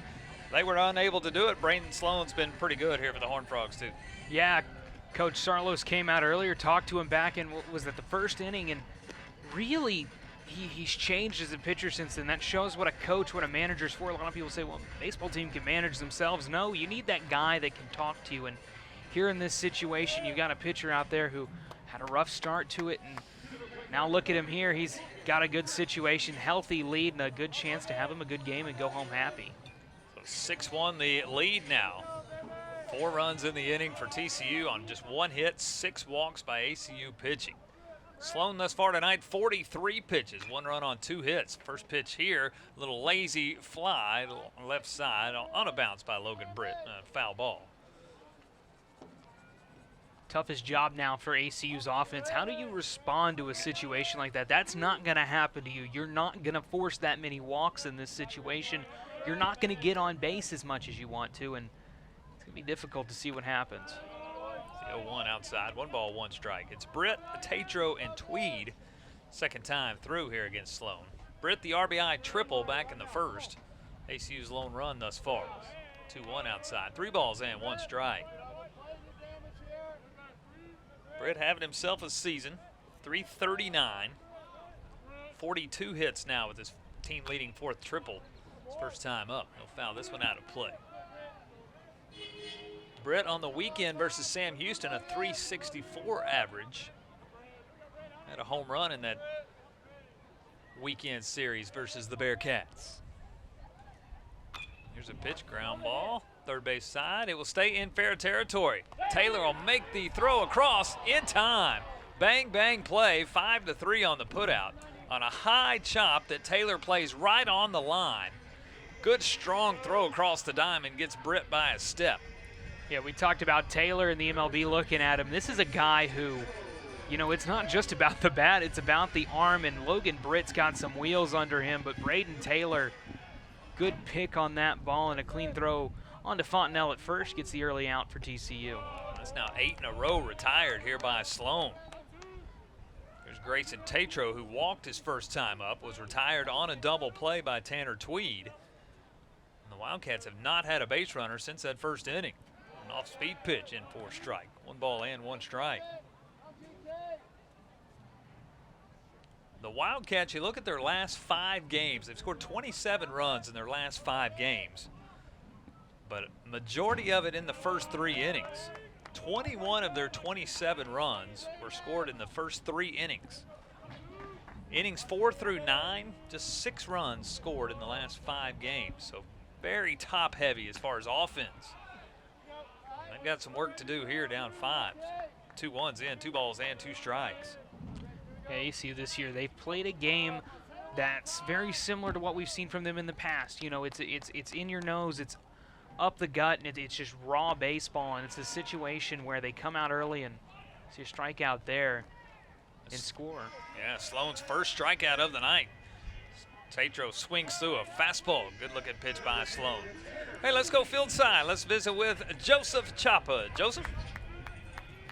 Hey, thanks, Andy. Well, to all my TCU fans watching at home, while you may enjoy rooting for Braden Taylor now, you may want to stick around and continue to cheer him on at the professional level. According to MLB.com, Taylor is the 11th best prospect heading into July's MLB 2023 draft. According to multiple mock drafts, Taylor can be drafted as high as the number 2 overall pick and as low as the number 24 overall pick. But Andy and Coy, I think it's safe to say that we are watching an MLB player in the making for TCU, and he's only getting better. My friends, back to you all. Thank you, Joseph. Here's a ball lifted opposite way by Tweed and gets down in fair territory and one hops the wall. Tweed will round first, try to stretch it into a double, and he will beat the throw in. It's a 2-out double for Tanner Tweed. The Wildcats have their 3rd base hit tonight, their first hit since the first inning. Good piece of hitting the opposite way there for Tanner. And 1 on with 2 outs here in the 4th. Yeah, there's a start for ACU right there. Just up in the zone. Good hit. I didn't think he thought it was going to get down, but it did. And good fielding by Richardson gets it in and prevents any other trouble. And good sliding stop there. Again, that stops a streak of 9 consecutive retired by Braden Sloan tonight, who's been in a groove. First pitch here to Maddox Meese. Off speed, stays outside. Yeah, going back to Braden Taylor. Big 12 preseason player of the year. Named to the Golden Spikes Award watch list. Special player over there at third base. Misi will lift this one into left field. Long run for Boyers, but he will get under it, and he'll make the catch. Fly out to 7, and the side is retired. 2-out double does no damage. TCU holds on to that 6-1 lead. Week 4 complete here in Abilene.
And we move to the top of the 5th. TCU a 6-1 lead on the scoreboard. 6 runs, 4 hits, no errors committed. 1 run on 3 hits, no errors committed tonight for ACU. Andy Penny alongside Coy Oslin. Joseph Chapa is field level for us tonight. Glad you're with us here on Wildcat Baseball, Western Athletic Conference here on ESPN+. That sun starts to set. The artificial lights are starting to take over the natural lights, but well, just a beautiful night of baseball here in Abilene, Texas. Yeah, and TCU, they've got to be comfortable coming back to this at bat in this situation here in the 5th. And last inning, the story was they brought the pitches. They made ACU throw more than they wanted to. You had to use multiple pitchers in that inning, and just a raw situation. 59 pitches that last inning for the combined 3 ACU pitchers, Bogan, Kurkowski, and Berberich. And it's this situation where TCU showed so much patience at the plate. It was really impressive to see from this lineup. 4 runs on just 1 hit there in that 4th inning, 6 walks. But a lot of 2-strike pitches that were fouled off to extend at-bats and force the base on balls. It's Silva, Davis, and Bishop, 6, 7, 8. They'll see Sam Berberich, who came in that 4th inning to stop the bleeding, and he'll start the 5th. First pitch here to Silva is a strike. Silva's been on twice tonight, a double in the 2nd, and he scored. He walked in that 4th inning and scored as well. We'll close the line here on Bogan and Kurkowski in just a moment. Berberich works out of the stretch even with the bases empty. Here's a ground ball up the middle, right side of the bag. Randall will try to make the play, and he can't. A long run for Bash. As Park, the shortstop, was playing well on the third base side of his position. Randall, the second baseman, crossed over to the left side of the infield. Tried to make a backhand stab and a throw, but couldn't quite get there. I think that's an infield single. As Bash actually tried to underhand scoop it there to Park, who was going to try to attempt to throw. It is an infield single, and Silva's on. Yeah, and you got to be careful doing that in that situation. You could cause more trouble than you want to. Lucky he stayed on first, and runner on first now for TCU. And here's first pitch swinging, a little looping shot out to shortstop. Davis loops one out to Park, who will make the catch in the first out of the inning. Lazy pop there by Anthony Davis.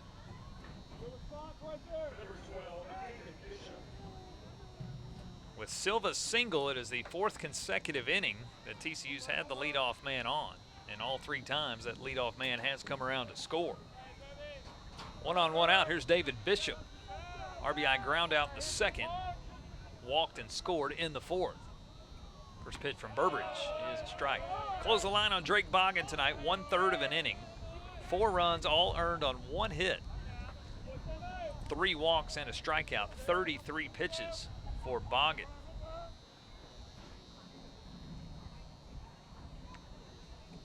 Here's the 1-0. This one roped into left field, and making the catch on the shoe tops is Miller Ladisall. Well, I thought that ball was going to get down in front of him. A lot of top spin on that one, but Ladisall able to make the catch right on the shoe tops for out number 2. Yeah, that's one of those situations where your coach would tell you, hey, you catch one like that, you act like it never touched the ground, even if it did. You got to play it as they can see it, and really good fielding by Ladisall out in left field. That one's a hard one to play anywhere. Yeah, I think that one might have got caught up in that setting sun. Misjudged it just a tad, but able to relocate it in the West Texas sky and make that catch again about shin high, right on the shoe tops. 2 outs in the inning. Here's Elijah Nunez. Close the book on Luke Kurkowski tonight, 1/3 of an inning. No runs, no hits, but he did walk 3 batters in the 4 he faced. Runner on the move. Here's a throw down to second, and the throw is late. Stolen base here for Anthony Silva. 3rd stolen base tonight for Horned Frogs on the base paths. And a runner in scoring position with 2 outs.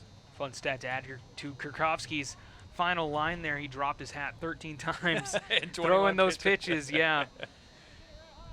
Get that boy a bobby pin or something. Nunez 0 for 1 officially, an RBI bases loaded walk. Here's a pitch that gets through the 5-hole Tweed back to the backstop. And Silva able to move up second to third. Again, looking ahead for the Horned Frogs, they play out of Big 12 Conference play this weekend, a 3-game set that they host in Fort Worth versus UNC Wilmington, Friday, Saturday, Sunday. ACU in conference play, they host Grand Canyon this weekend. Of course, Grand Canyon, the preseason favorite in the WAC. They were in the NCAA tournament a year ago in the regionals. With an at-large bid as well. 2 made it in from the WAC from a year ago. New Mexico State won the WAC tournament. Grand Canyon, the at-large bid. 2-1 here, Burbridge to Nunez. Here's the 2-1, that's in for a strike. 2 balls and 2 strikes. If you're ACU, you know, you come up short last year in that WAC tournament of being in the NCAA tournament, and this year, you know, you've got a pretty good chance of getting an at-large bid if you try hard enough. As you can see, we'll be with you Friday night, game 1 of that 3-game set, Grand Canyon and ACU. Here's a ball down in the dirt. Good stop by Tweed there, and it's a full count.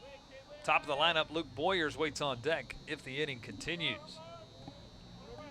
The good thing for ACU, they currently sit in 3rd place. They're 2.5 games behind Sam Houston, but they've already played the top 2 teams in the conference, Sam Houston and Stephen F. Austin. Here's the 3-2, grounder, right side, nice play, nice pick by Williams. He'll take it to the bag himself. 3 unassisted. And the side is retired. A leadoff single does no damage. Horned Frogs still lead, though. We're halfway through the contest tonight. It's TCU 6, ACU 1.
And back to ACU, you can see the home of Wildcat volleyball and basketball. Moody Coliseum, the newly renovated Moody Coliseum, looks good on the ACU campus. We are just to the west of there tonight at Crutcher Scott Field, halfway through the contest.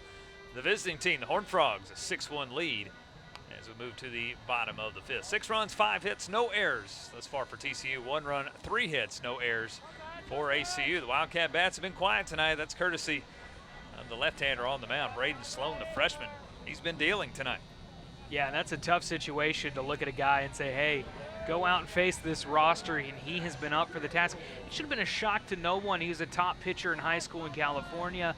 Here he is. He's brought his stuff to this one, and he's sawing his numbers down throughout this one and sawing through a pretty good lineup. You'll see the bottom three of the lineup second time through. Randall, Park, and Rook will come to the plate. Randall tonight 0 for 1. He flew out to center field his first time. Sloan retired 9 in a row, starting in the first, making its way all the way into the fourth. Went all the way through the lineup before a 2-out double by Tanner Tweed there in the fourth. Did no damage as Tanner was stranded there. Pitch to Randall, and he'll stay upstairs. Bash making his 30th start tonight. He missed 2 games in the middle of March after he took a fastball to the face versus Stephen F. Austin. Luckily, it hit the brim of the helmet before it hit him in the left eye. Missed the last game of that series versus SFA, but he was back as a DH pretty quick and back in the defensive lineup as well. Just missed 2 games after taking one in the face.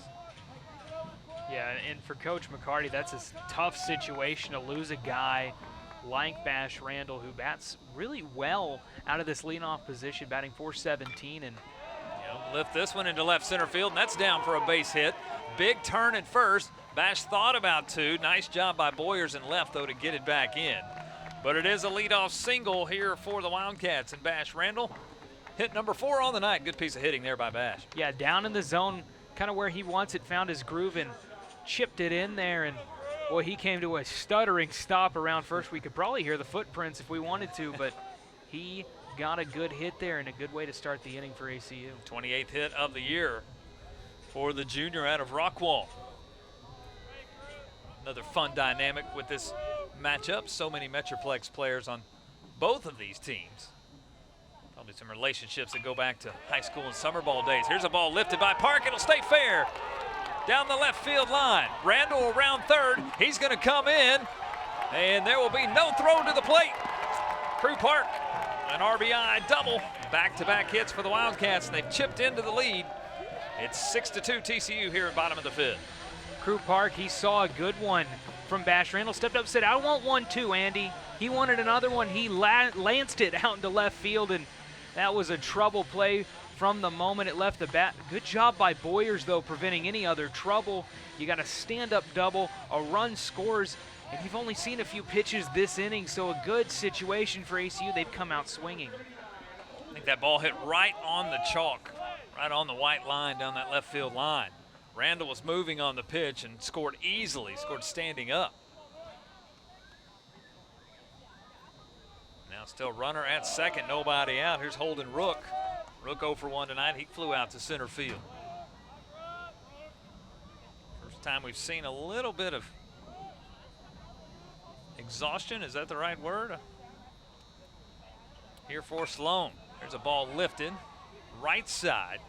Davis had a little trouble locating it, but he finally does. He's underneath it, and he'll make the catch. Fly out to 9 for the first out here in the 5th. There is action in the TCU bullpen. I would say Coach Sarlo's pretty happy with what he's seen out of Sloan to get, as of now, 4 1/3 innings of work out of your starter.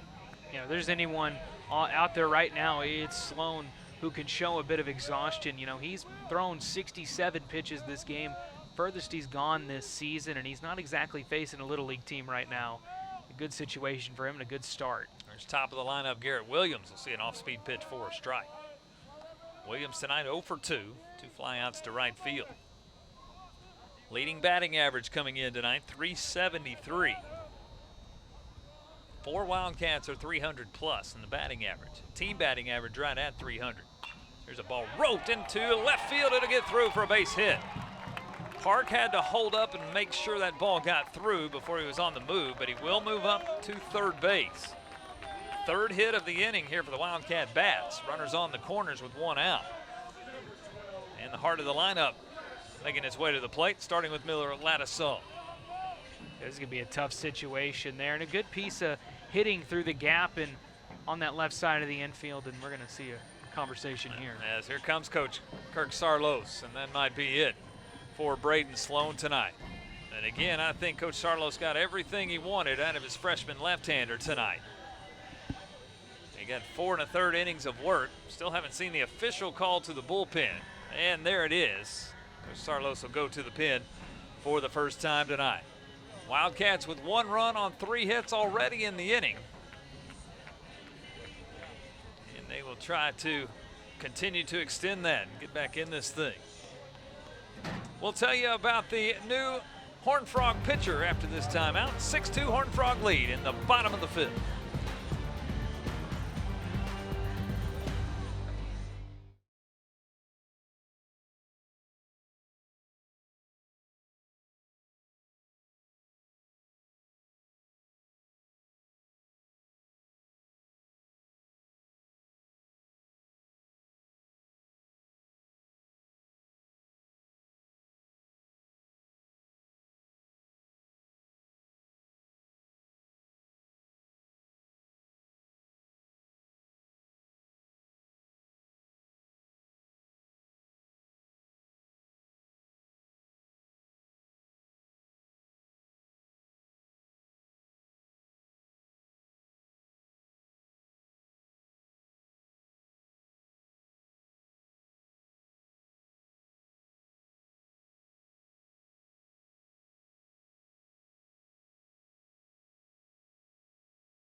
Kirk Sarlos goes to his bullpen for the first time tonight. Great start tonight for the starter, Braden Sloan. He'll hand it off to his left-handed teammate, Coit's River Ridings, who takes over on the mound. Yeah, product of Plano, Texas, and that's a Plano name if I've ever heard one. He's out here in this situation. Limited outings this year for River Ridings. 7 1/3 inning, 3.68 ERA so far this season, and someone who's got the accolades, he's got the awards, the recognition as a pitcher, but is trying to find his groove at collegiate Division I baseball. Number that stands out to me, though, that walks plus hit per inning, 1.71, keeping that number down low this season, and 11 strikeouts to 9 walks. Did make an appearance over the weekend versus Oklahoma State, his longest outing of the year, an inning and 2/3. No runs, no hits, 2 strikeouts versus the Cowboys. That was on April 6th. Was the Thursday game in that series. He'll come in with runners on the corners and 1 out. First pitch to Miller Ladisaw, low and outside for a ball. Wildcats have already scratched across 1 this inning on 3 hits. They have just 6 total for the game, but 3 here in this bottom of the 5th. Bash Randall a single, Crew Park an RBI double, Garrett Williams a single, runners on the corners and 1 out. Here's a pitch from Ridings to Ladisaw for a strike. Ladisaw tonight has 1 of those hits. 1 for 2, a single, a stolen base, and a run scored. That back in the 1st. Also grounded out to second base. Riding set and the 1-1, runner on the move. And no throw down to second base. It's a stolen base for Garrett Williams. Byrne had a difficult time getting that out of the glove. I think he wanted to make the throw, but the transition from glove to hand was not clean, so he decided to hang on to it. Yeah, Williams, that's his 7th of the season, or pardon me, 8th of the season so far, and really big situation there. Nothing that, you know, if you don't know too much about baseball, that's a big deal. You just took away the opportunity to get the second out on a force out, and now you get an open base at first and both runners in scoring position. And I'll tell you, Coy, it looks like Riding's very careful here to Ladisaw, now with an open base at first. Yeah, veteran pitcher, yeah. Yeah, a 3-1 count here. We'll see if Miller gets anything to look at. Here's a 3-1. It's on his fist. He lifts it shallow center field. Not able to get there is Nunez. It's down for another hit. The runners did have to hold, but they're able to move up. Williams to third. Park comes in to score. The Wildcats keep the hit parade alive. It's 6-3 here in the bottom of the 5th. Yeah, and you may wonder if you're a TCU fan, hey, why didn't Nunez try to stab at that one? He could have made a run at it. That's a good play. You play it off the hop. Take the run. You've got a good lead, and, hey, a good piece of hitting for Miller Ladisaw gets him on base, and runners on the corner with just 1 out still. So Ladisaw his first RBI tonight. On the season, that is RBI number 22. Now Logan Britt comes up with runners on the corner and one out. Runner on the move, Riding's first pitch outside. Again, it's held onto by Byrne, and again, the double play is taken out with the stolen base. Two in scoring position here with just one out in the inning. Byrne is not the typical starting catcher here, we should point out, for the Horned Frogs. He gets the start here in the midweek. ACU has been aggressive on the base pass. Here's a 1-0 lifted out of play. Britt, the RBI triple in the first that scored Ladisaw. 1 for 2 on the night. Of course, Logan's big play of the night, he took away a 3-run home run, robbed a 3-run home run by Cole Fontenelle. And back in the third. Here's a ball in the hands, out back to the screen. 1 ball and 2 strikes. One thing to watch with a guy like Logan Britt, good swing, really smooth when he swings that bat and doesn't get too excited, which is a good thing. You can keep your calm, keep your nerve in that batter's box. You can really get to a pitcher's head. Here's the 1-2 on the outside, swung on and missed. Britt chased one out of the zone and he comes up empty. Big time strikeout there for Ridings.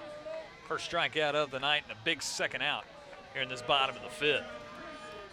Yeah, and it doesn't get any easier, though. You got Grayson Tatro coming into this situation now. He bats .432 with runners in scoring position this season, .455 with runners on base, and this is going to be a battle right here, but Ridings has looked good so far. Team leader in home runs with 9, team leader in RBIs with 39. Rips one right to the first baseman, Fontenelle. Can't stab it with the glove, but he knocks it down, picks it up, goes to the bag and gets there. 3 unassisted. And the side is retired. Wildcats do get 2 runs in the inning, 2 runs on 4 hits, no errors, but 2 left in scoring position. We've completed 5 here at Crusher Scott. TCU is 6-3 lead.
And back here on campus at ACU, we move to the top of the 6th. TCU doubles up on ACU currently 6-3. Horned Frogs, the visitors, lead the home team as we move to the top of the 6th. Andy Penny alongside Coy Oslin, Joseph Chapa down field level for our broadcast tonight here on ESPN. 6 runs, 5 hits, no errors for TCU. 3 runs, 7 hits, no errors for ACU. 2 runs in that bottom of the 5th. Wildcats back in this thing. Sam Burbridge still on the mound here for the Wildcats. Yeah, good pitching change, in my opinion, for Coach Sarlos. Went out there and decided, hey, let's switch it now before anything else happens. Only 1 more run crossed, and could have been a problem there for ACU here in the heart of the order. I'll put an asterisk by that for the Wildcat offense. They do get 2 runs in, but TCU defense leaves 2 in scoring position there. 2 big left on base. As we move to the latter half of tonight's contest. It's the top of the lineup here for the Horned Frogs. Boyers, Richardson, and Taylor. First time to see Burbridge, who came in relief in the 4th. And first pitch here to Boyers is a strike. Boyers tonight 1 for 2. A single and a run scored. Also a bases loaded RBI base on balls. He's been on twice in 3 plate appearances. The Burbridge 1-0 with ground ball. Right side, playing deep in the hole is Randall's at second. And Bash will throw over to Williams in time. 4-3 on the putout. First time since the first inning that the leadoff man for TCU has been retired. 1 up, 1 down. Yeah, just textbook play right here. Field it cleanly, don't overthink it. little curve on it when he threw it over to first. And here's Trey Richardson. 0 for 2 tonight.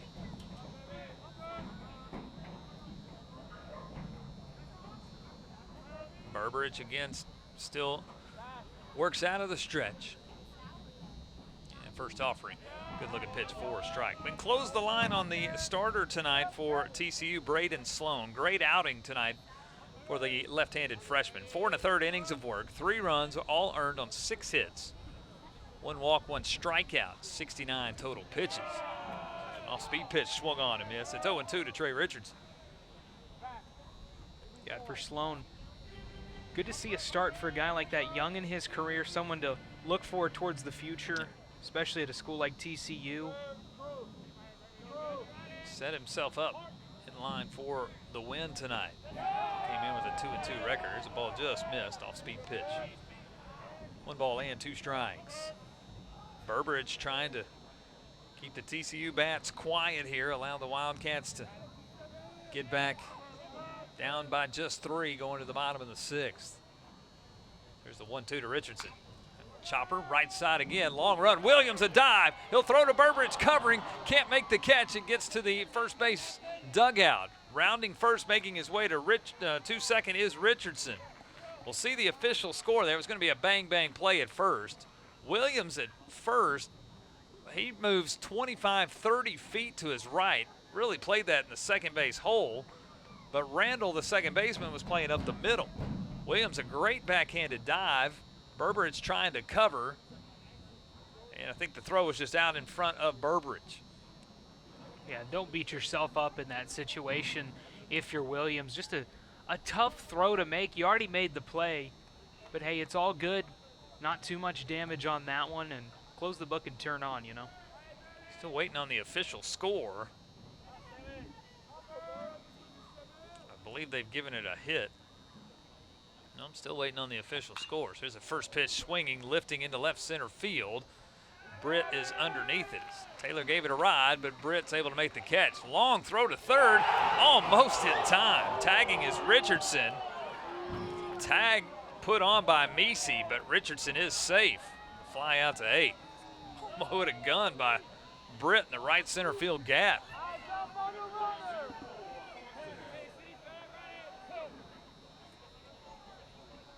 And here's Britt's long throw to third base. Almost got Richardson. Bang, bang play. What a show from Logan Britt today.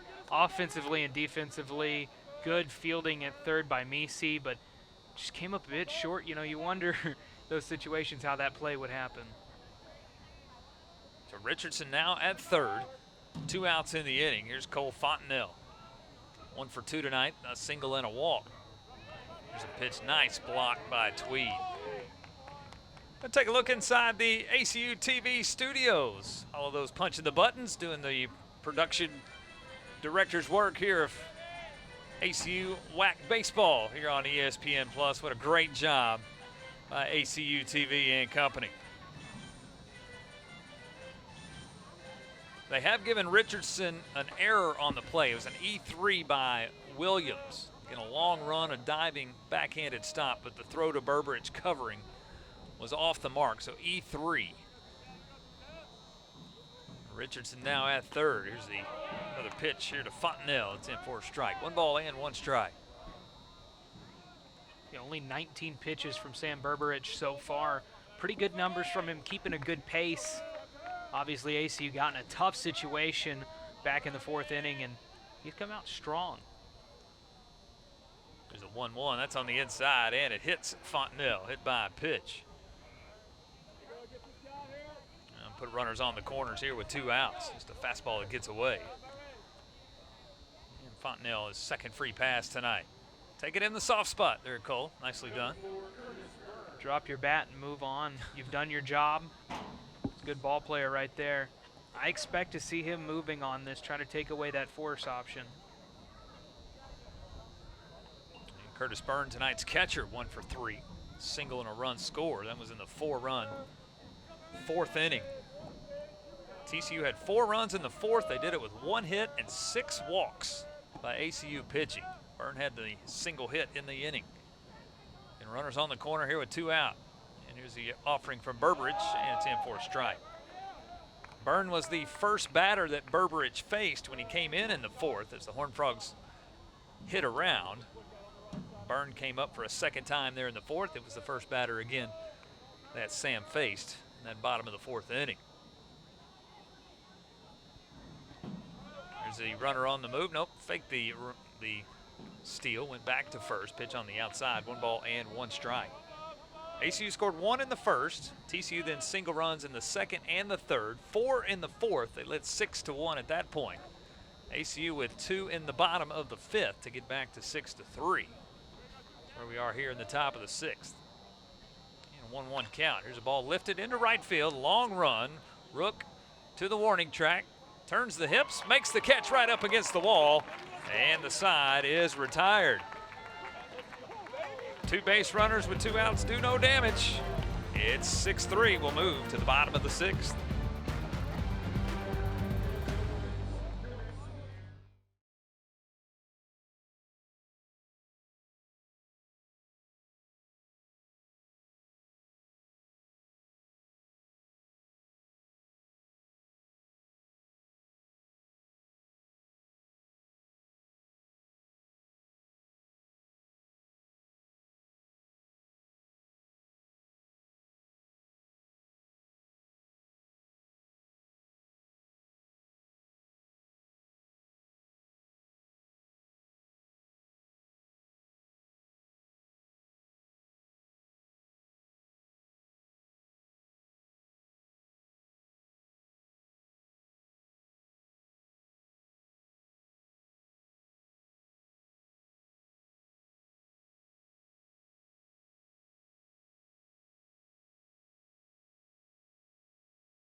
And back to Crutcher Scott Field in Abilene. We move to the bottom of the sixth inning, and Coach Kirk Sarlos has gone to the bullpen again here for the third pitcher of the night here for the TCU Horned Frogs. Luis Rodriguez taking over on the mound. Yeah, Rodriguez, he's coming into this one. Really comfortable cushion, not super large though. 18 1/3 innings this season for 3.44 ERA so far in this season. Pretty good, solid year for this pitcher, and coming into a situation, like I said, where he can be comfortable and can see, you know, hey, 3-run lead, you're really cushioned. Good situation for him. He will take over with a Horned Frogs 6-3 lead. We move to the bottom of the sixth inning. Rodriguez, the freshman right-hander, 6'1", 205 pounds, out of Long Beach, California. His last outing was on April the 2nd versus Texas Tech on Sunday getaway day. So he is over a week since he's been out on the mound, and he'll take over again here in the bottom of the sixth with a 6-3 lead. Tanner Tweed to lead things off. First pitch swing, hits a looping shot out to shortstop. Silva tried to make a backhand stab and comes up empty. And Tanner Tweed's on with a leadoff single here in the bottom of the sixth. Second consecutive inning, the Wildcats have had the leadoff man on. The last inning, it generated 2 runs. Yeah, that's just velocity right there on that one. It's hard to field one when it's going that fast and that short. Good piece of hitting there. Boy, so much topspin on that one. Silva able to knock it down, keep it on the infield. Now first pitch swinging, Maddox Meese lifts a high ball out into center field. Nunez on the ACU logo out in center field makes the catch. So ACU has come out attacking Rodriguez here in the bottom of the sixth. 2 pitches and 2 batters come up and come down. 1 out in the inning. Here's Bash Randall, 1 for 2 tonight. He singled to lead off the fifth, came around to score. So we play fully in artificial light now. The sun is set here in the West Texas skies, and it's artificial light the rest of the night. First pitch from Rodriguez in for a strike. Close the line on River Ridings tonight. 2/3 of an inning, no runs, 1 hit, 1 strikeout. Just 10 pitches tonight for Ridings. 0-1 swung on and missed. Rodriguez ahead, no balls and 2 strikes here to bash Randall. TCU currently sits tied for 2nd place in the Big 12. Here's a ball that gets away. Tweed on the move, throw down to second, a slide, a tag, and coming in safely as Richardson did not field the throw cleanly. And Tweed is safe, and then I think Tweed took a slap to the face of the Richardson glove as well. He's a little slow to get up. Yeah, trainer out there right now. Nothing too dangerous in this situation. Just get your guy a chance to catch his breath, maybe take a peek here. It's a baseball play. I think Richardson trying to make a bang-bang play. Took a slap with the glove, and I think he might have come across the face of Tweed there on the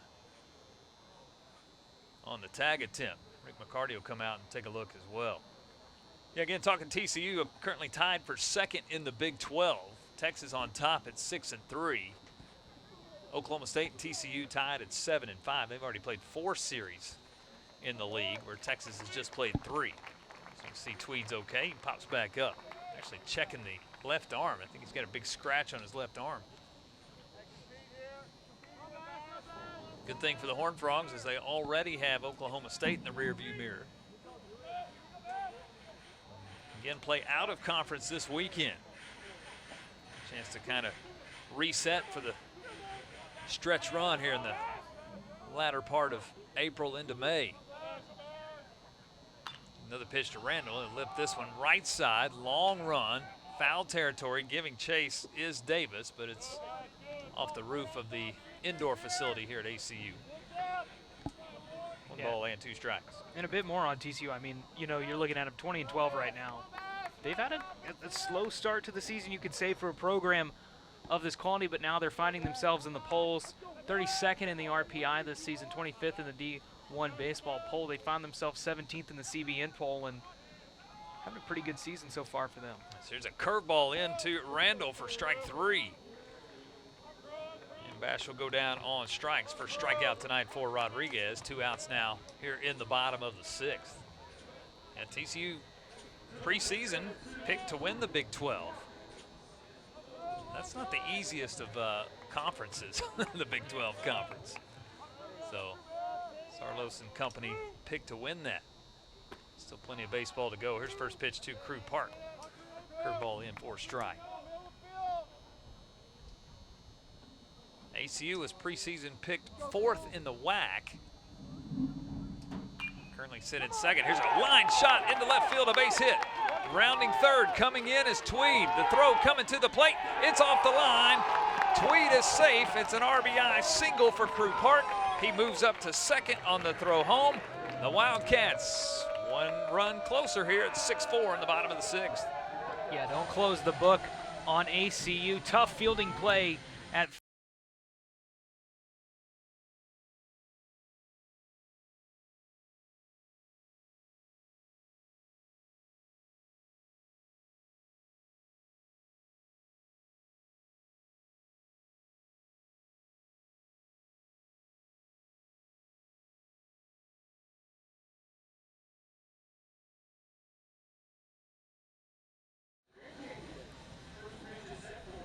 Hey, we move to the latter portion of tonight's game, the top of the 7th. It's a 6-5 TCU lead. ACU with 2 more there in the inning. The Wildcat Bats starting to get into that bullpen, and what was a 5-run deficit is now down to 1. And give Sam Burbridge here on the mound some credit too. He's been pitching well tonight for the Wildcats. Yeah, 2 1/3 innings, 2 hits.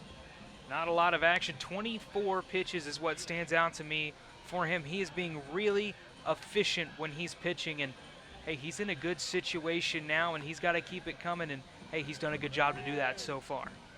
So to recap the ACU bottom of the 6th, Tanner Tweed a leadoff single. He stole a base, and then with 2 outs, Crew Park an RBI single that scored Tweed. Park moved up to 2nd as the throw came home. So with Park at 2nd base, Holden Rook then an RBI single that scored Park. So 2 runs on 3 hits there in the inning for the Wildcats to get back to 6-5. Anthony Silva to lead it off here against Burbridge. First pitch on the inside, and it hits Silva. And the leadoff man is on here for the Horned Frogs. Hit by a pitch and a free pass. The free pass has been the Achilles heel for Wildcat pitching tonight. And Silva's on after he's hit in the back of the leg. And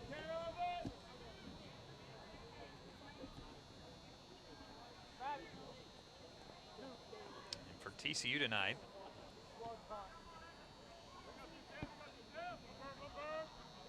the 5th time in 7 innings the Horned Frogs have had the leadoff man on. Here's Anthony Davis. First pitch high and tight for a ball. Davis tonight 0 for 2. He laid down a sacrifice bunt in the 2nd. He struck out and popped out as well.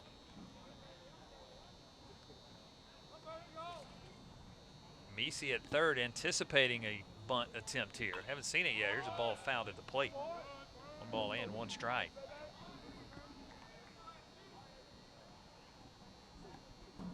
Do need to update the scorebook from the last inning. Trey Richardson reached on a bang-bang play at first. Garrett Williams, who had made a play at first base and thrown over to Berberich covering. The throw got away. Initially called an error, E3. As here's a pitch swung on and missed. It's 1-2. The official score has been changed. It has been given an infield single to Richardson, then an E3 on the throw that allowed Richardson to go 1st to 2nd. So Trey does have a hit tonight. The Horned Frogs' 6th hit of the night. 1 ball, 2 strikes here. Berberich to Davis. There's the kick, runner on the move. This one fouled back. We'll do 1-2 again.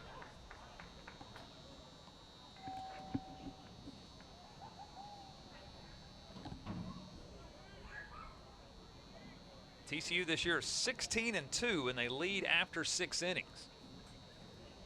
So pretty good down the stretch. ACU, though, who trailed by 5 in the 5th inning and got back to 1 here, 6-5.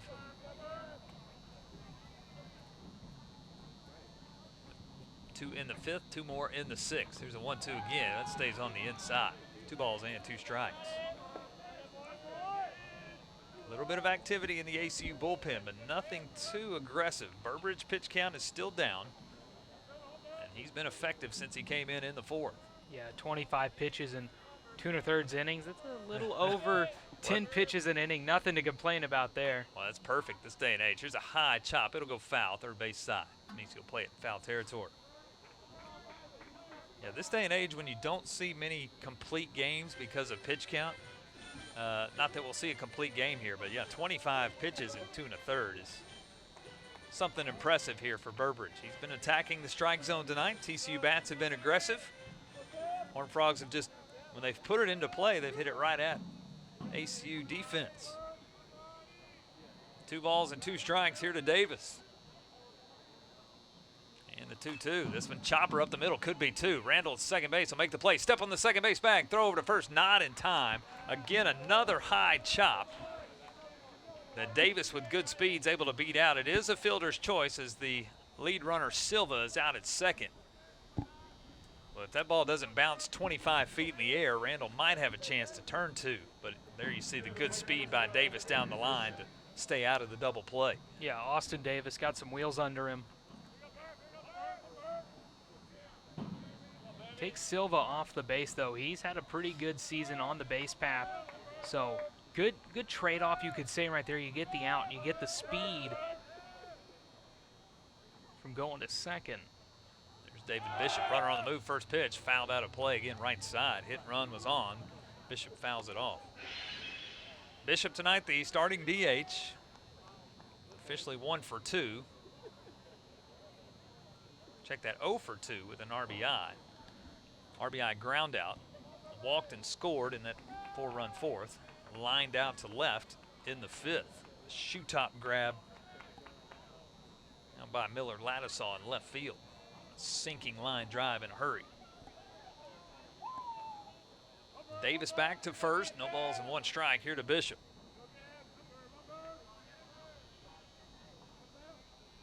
Berberich the 0-1, good looking pitch, just missed though, 1 ball and 1 strike.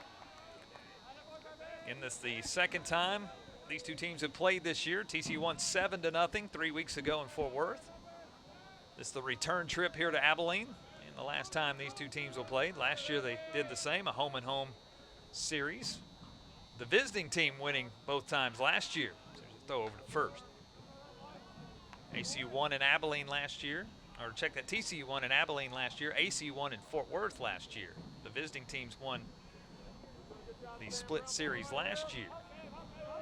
ACU defended the home turf earlier this year. ACU trying to do the same. Here's runner on the move again. Tweeds throw down to second, not in time. It skips into center field as well. That will allow Davis to move second to third. So stolen base, then E2, second Wildcat error tonight. And Davis is 90 feet away with one out. Yeah, just a lot of patience and a lot of wisdom right there from Davis. He notices the ball in the outfield and doesn't hesitate, doesn't do too much though. Heads on to third, and hey, you're in scoring position for sure now, just 90 feet now. And now Rick McCarty will come out, runner on third and one out. And I want to talk to Berberich on the mound, and we might see a pitching change here in the middle of a count. Again, Sam came in the fourth inning, and he has been effective since he has come in. The Horned Frogs have not scored a run since Berberich came in relief. But we will see a new pitcher coming in here for the Wildcats. We'll tell you about Zach Smith after this timeout. TCU a 6-5 lead, top of the seventh.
Rick McCarty called to the bullpen. Fifth ACU arm on the mound tonight.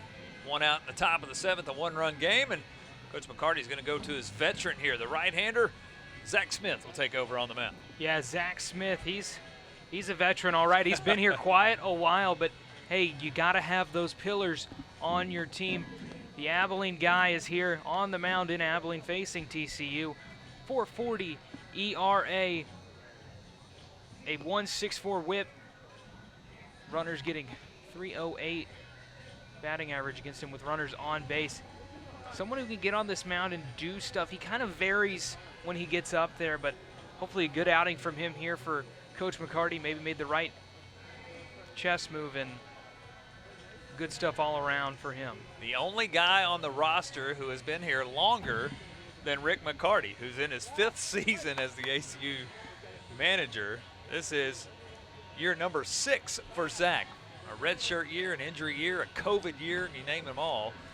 And Zach's still in the program. That tells you something about Zach Smith sticking with it. And he's been here in a Wildcat uniform now for year number 6. He's a local product out of Wiley High School here in Abilene. And a fan favorite as well, 5'10", redshirt senior. Yeah, one of those personalities that really makes the fans know him. I say makes. Really good guy and one of these people that you like to see do well, but he has a challenge in front of him with this TCU lineup. He comes in a runner on third. David Bishop at the plate, already a 1-ball, 2-strike count. ACU infield plays in here, down by 1, top of the 7th. Here's a pitch, line drive right to Bash Randall. A throw over to third, almost a double play. As diving back in is Davis. Bishop could not have hit that any closer to Bash Randall. Chest high with the infield in. Look at this replay, right on it. Randall a chance to turn a double play. Park tried to make the tag and just could not quite make the tag on Davis. Nonetheless, though, it's a big second out. Yeah, what a job from Davis, too. When he got back to third base, he kept his foot on. That is a big deal, and that's a lot of good awareness for the field and a good awareness for the base path by him. Take a look here. And Rick McCarty wants an explanation here. He thought they had the double play. Here's a throw over to Park. Park saying he made the tag. The umpire right on the call. We'll see if we get another look at it. If that throw's on the bag to Meese, check that Meese, not Park. If Meese's on the bag, that's a tag, a force and a tag. But Meese, who was playing in with the infield end, just not able to get back to the third base bag. Nonetheless, a huge second out. Elijah Nunez, the center fielder, 0 for 2 with a walk tonight. Yeah, don't focus too much on what just happened. You've got to keep your head straight. You got some good momentum. Davis still at third. Here's a ball on the shoe tops. Coy, I don't know if I've ever put in the scorebook a line out to position 4 when the second baseman was playing at the shortstop with the shift on. But a line out officially to 4, 25 feet to the left of the second base bag. Here's a ball, ground ball, and that's to Randall at second base. He's got it cleanly. Throw over to first in time. 4-3 on the putout. Zach Smith closes the door on the Horned Frogs. Stretch time at Crutcher Scott. TCU a 6-5 leads. We go to the bottom of the 7th. Campus on which to build a better future. Surely they could not have imagined how much their vision would grow. Today, Abilene Christian is recognized in national benchmarks for student success outcomes, research productivity, and athletic accomplishments. As we embark on next steps, we are uniquely poised to become one of the nation's premier Christian universities. We invite you to join us. We will climb higher together.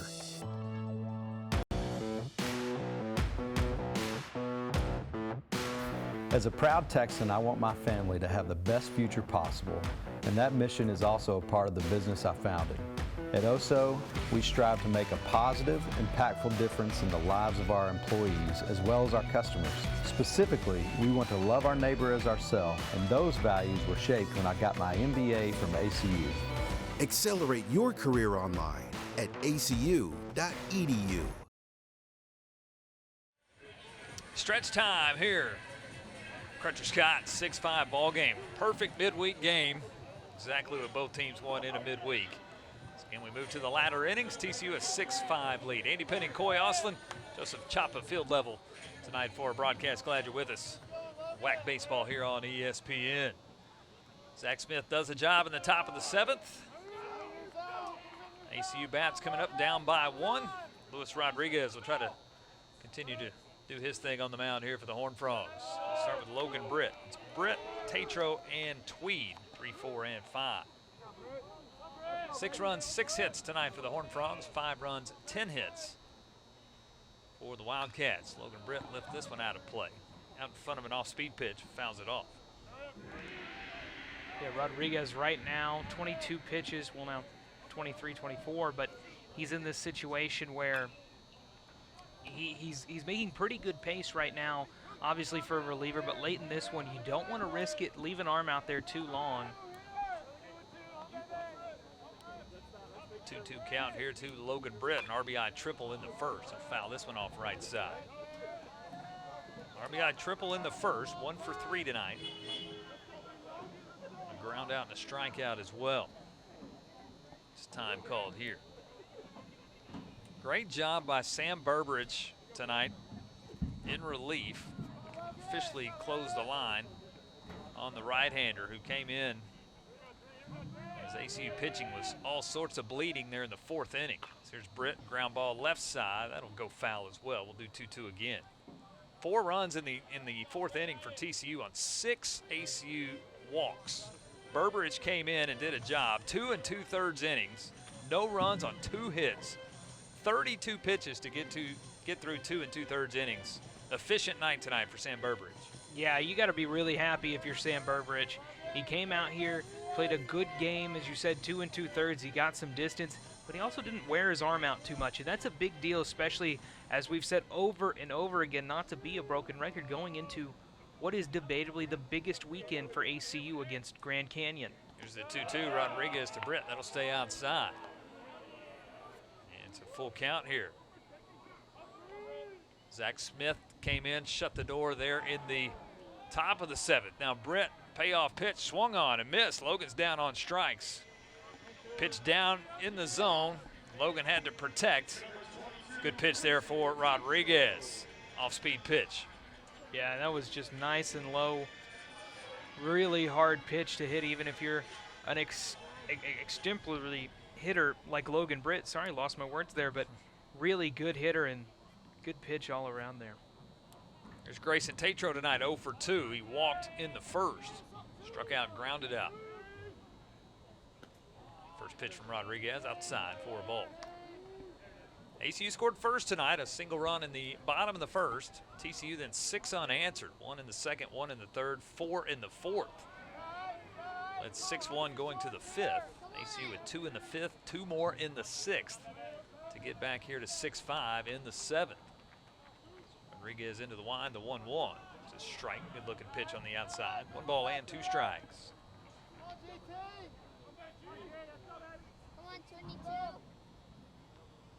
And the 1-2, fastball skips in. Good stop behind the plate there by Byrne, who got the start again at catcher.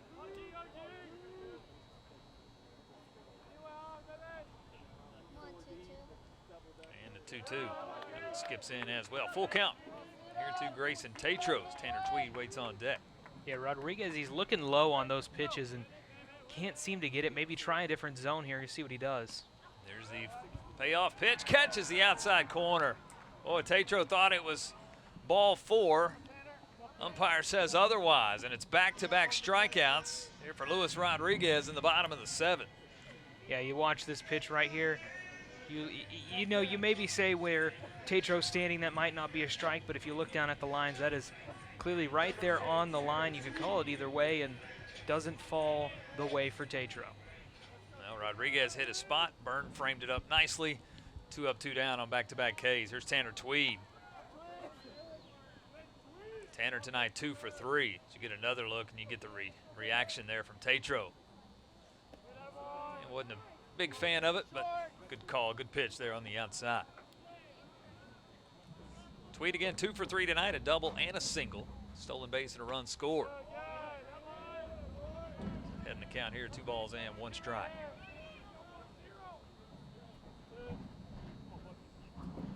There's a 2-1, this one fouled at the plate. 2 and 2. Chance to do your favorite superstition here. 2 balls, 2 strikes, 2 outs. You got one? No, I don't. Get a rub of the side of the bill or shake the cap out in front.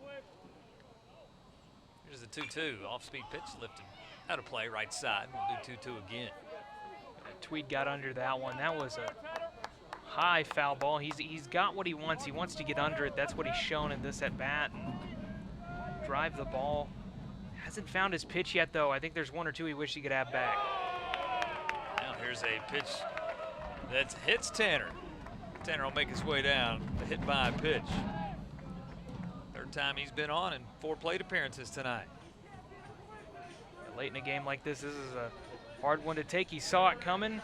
Turn inside, take it, and take your base, young man. Tying runs on the base pass. 2 outs, bottom of the 7th. Maddox Meese 0 for 3 tonight. First pitch in for a strike.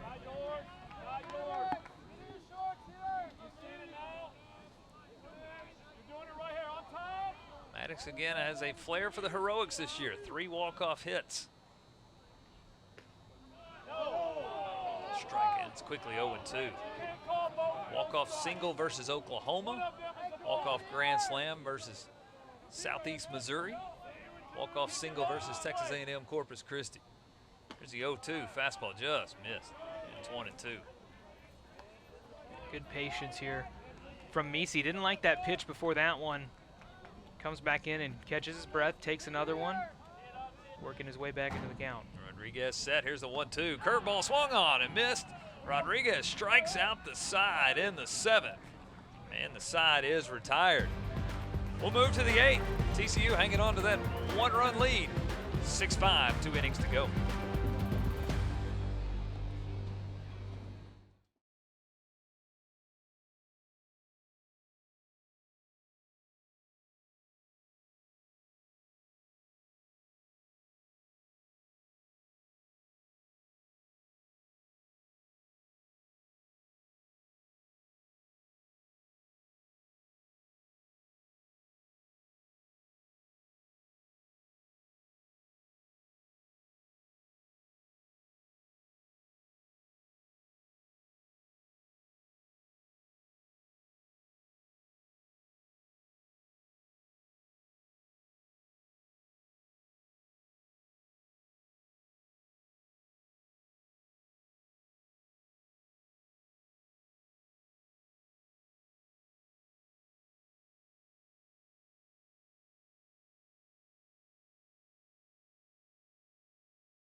Top of the 8th, TCU hanging on to a 6-5 lead.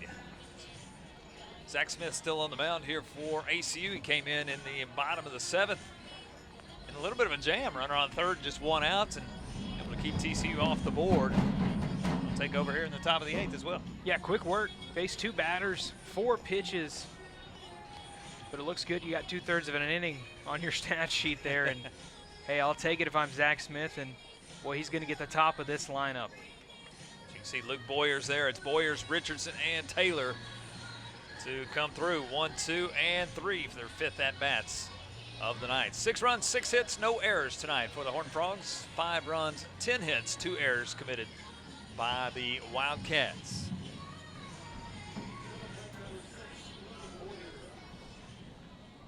And Zach Smith, and just 4 pitches to record those 2 outs and get out of damage there in the top of the 7th. Warriors tonight 1 for 3, a single and a walk, and a run scored.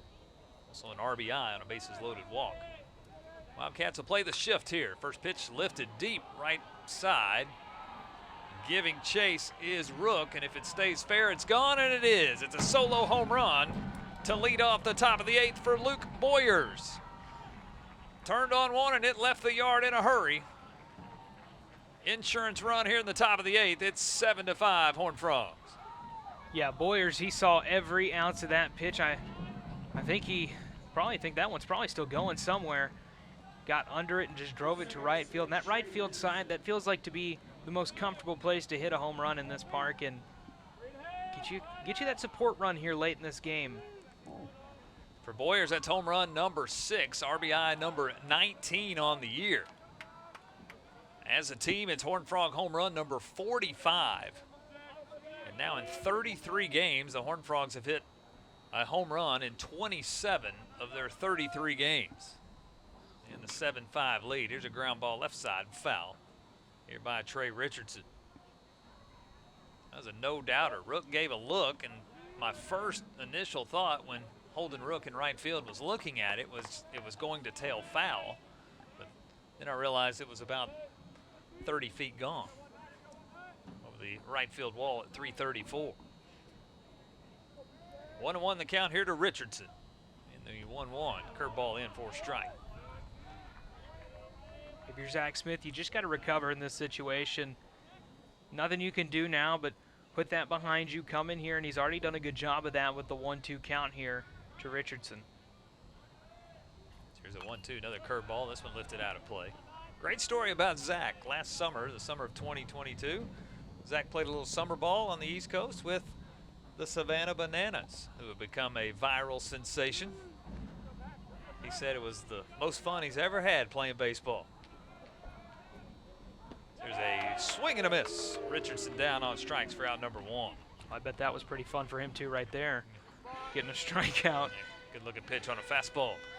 Yeah, you got to feel good about this one. Ring him up. I asked Zach, I said, okay, Savannah Bananas, is that legit real baseball or what's going on? He said, absolutely. It was competitive baseball, but we had a lot of fun while we were playing it. It's a memory of a lifetime for him last year. There's Braden Taylor. She'll foul this one back to the screen. Taylor tonight officially 0 for 2. He's walked twice. He's been stranded both times. 2 flyouts to center as well.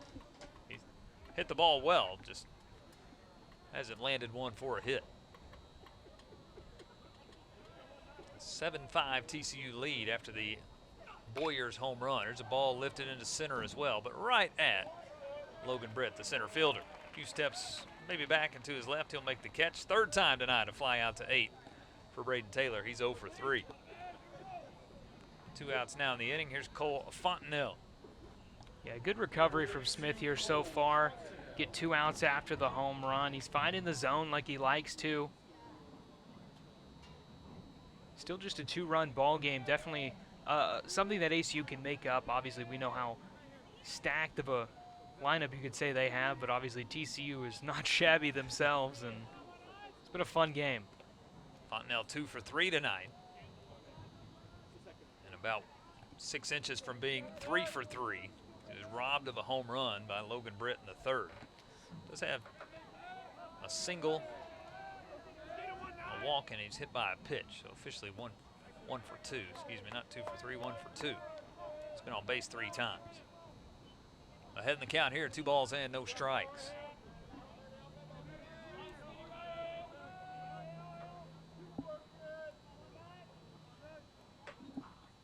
Here's a swing and a miss. 2 balls in, 1 strike. Good pitch right there on that one. As you can see, here's the rob of the home runs. Back in the 3rd inning. Watch Logan Britt go steal that one from Cole Fontenelle back in the 3rd. There's a 2-1. That's in for a strike. 2 balls and 2 strikes. Yeah, you know, he had that one. You could see it in his eyes tracking that, and just an amazing play. And, you know, you can't feel bad if you're Fontenelle or anything in that situation. That's just good baseball. There's a 2-2. That gets away, skips in, hits Fontenelle on the foot. Well, that one stung. Second time he's been hit by a pitch tonight. Yeah, and you got to wonder where that one hit him on the bone, probably. Look at this. Well, even with the protective gear, yeah, up underneath the protective gear on the shoe. Didn't hit him on the shoe top. It skipped in and hit him right on the side of the foot. He walks it off, jogs it off down to first base. He's on for the 4th time in 5 plate appearances. There's Curtis Byrne tonight, 1 for 4.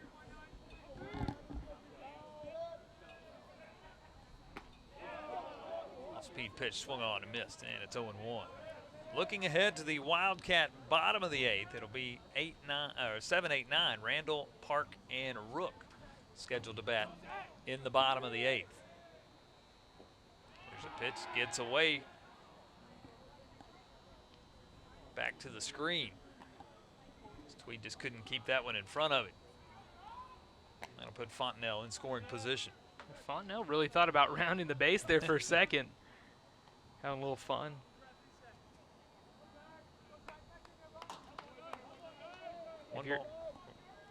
If you're ACU, you know, you look at what you got coming up here. You're down, you got the bottom of your lineup, and you got the top of that lineup here late in the game, and that's good. Here's a chopper to shortstop. Parks got it, fields it cleanly. Throw over to Williams in time. 6-3 on the putout. Luke Boyers a solo home run, an insurance run. TCU 7-5 go to the bottom of the 8th.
Bottom of the 8th we go. TCU an insurance run after the Luke Boyer's solo home run over the right field wall.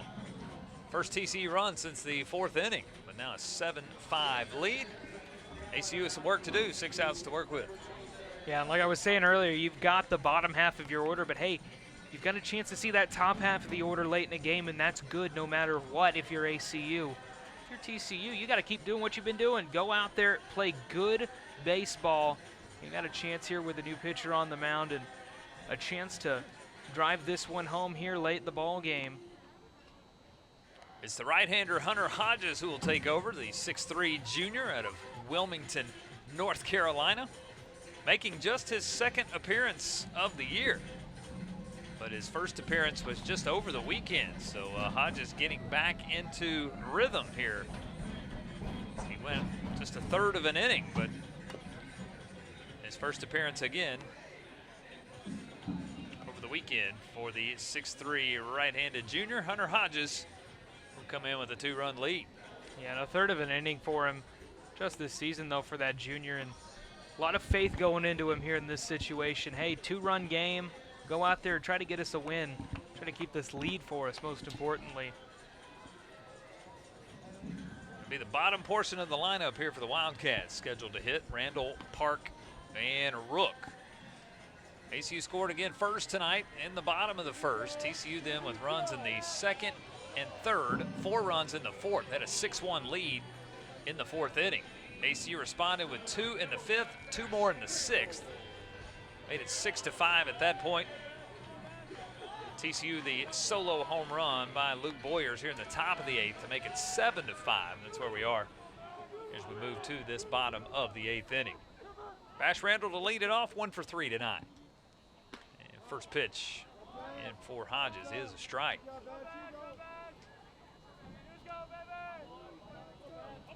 Good to see Hodges back on the mound. Just his 2nd appearance of the year.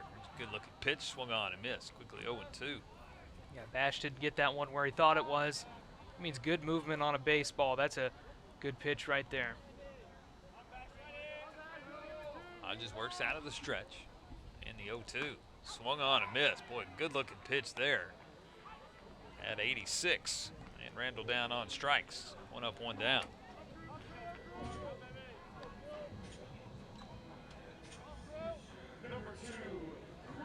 Hodges the transfer from UNC Wilmington, so a unique weekend for him as Wilmington comes to Fort Worth this weekend. First team all conference 2021. The Colonial. First pitch here to Crew Park, also a strike. Park tonight having a nice night. He's 2 for 3, a single, a double, 2 RBIs, 2 runs scored.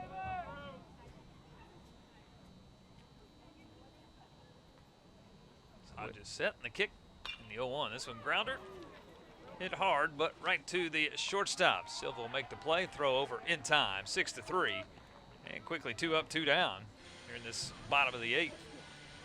Yeah, Hodges making quick work here so far. Really good pitch for him right there. It's exactly what you want to see here late in the game from a pitcher, and a lot to be proud of for him. And, you know, if that is Park's last at-bat tonight, like you were saying, he's got a lot to be proud of too. So just a really good ball game all around on both sides. Really good things to take home for both ends. Here's Holden Rook, 1 for 3 tonight, an RBI single. Back in the 6th. First pitch swung on and missed. But Hodges is dealing a fastball at 92 on that last pitch. Works out of the stretch in the 0-1. Lifted out of play, right side. Quickly no balls and 2 strikes. ACU hosting Grand Canyon this weekend. 3-game set, Friday, Saturday, Sunday. TCU playing host to UNC Wilmington out of Big 12 play this weekend. Friday, Saturday, Sunday. A pitch high and tight, 1 ball and 2 strikes.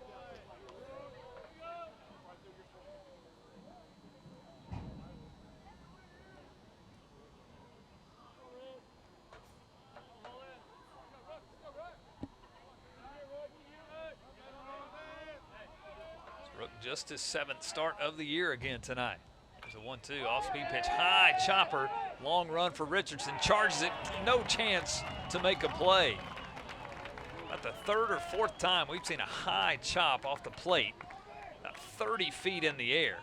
Rook with good speed, able to beat it out. He's got a multiple hit night tonight, an infield single. Yeah, you got to feel good about that one. If you're Rook, you got a good run out of the box too. I mean, you really had a chance to make it either way. Richardson just couldn't come up with it. 11th hit tonight for the Wildcats. Top of the lineup here, Garrett Williams. First pitch upstairs. Garrett tonight 1 for 3. Single and a stolen base, also hit by a pitch. Represents the tying run here in the bottom of the 8th with 2 outs. TCU the 7-5 lead.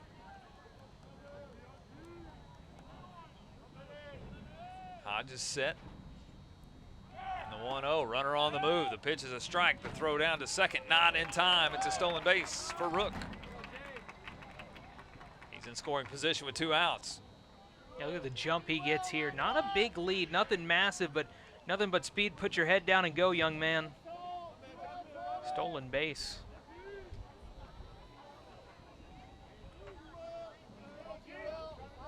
Stolen base number 5 for Rook on the year. He's still perfect, 5 for 5 on the base pass.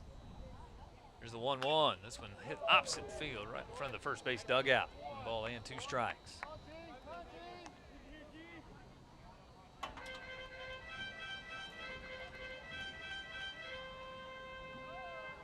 Good conversation going out there. You know these guys love playing. Rook and Richardson. It's so many relationships probably we don't know about that have gone on for years. Summer ball and high school ball and elsewhere. There's a ball lifted, foul again right side. It's like you talked about earlier. I mean, this is just a melting pot for Oh, baseball out here in this Metroplex all the way to Abilene. So many good ball players, Erath County. They've got so many great people that really love the game, love to play, and you know they see each other on travel teams, like you said, all over the place their whole lives. Definitely a fraternity in the baseball world. There's a 1-2, and I believe a balk was called here before the pitch. Balk called on Hodges. That will allow Rook to move second to third, and no pitch. So remains a 1-2 count. Didn't see it. Well, fortunate there for Williams because looked like strike 3. Still 1-2, runner on third. Here's the 1-2. Curveball swung on and missed.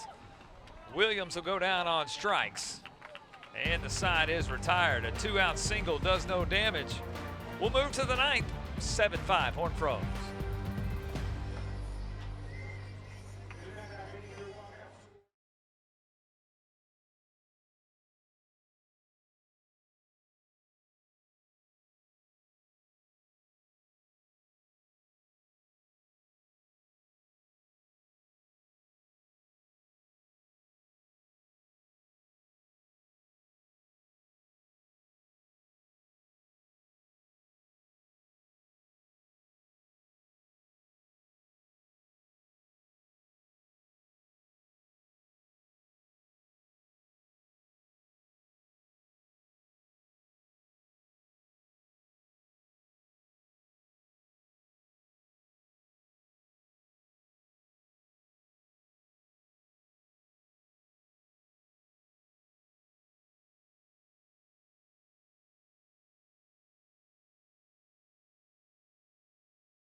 (7-5) Horned Frogs will move to the top of the 9th inning.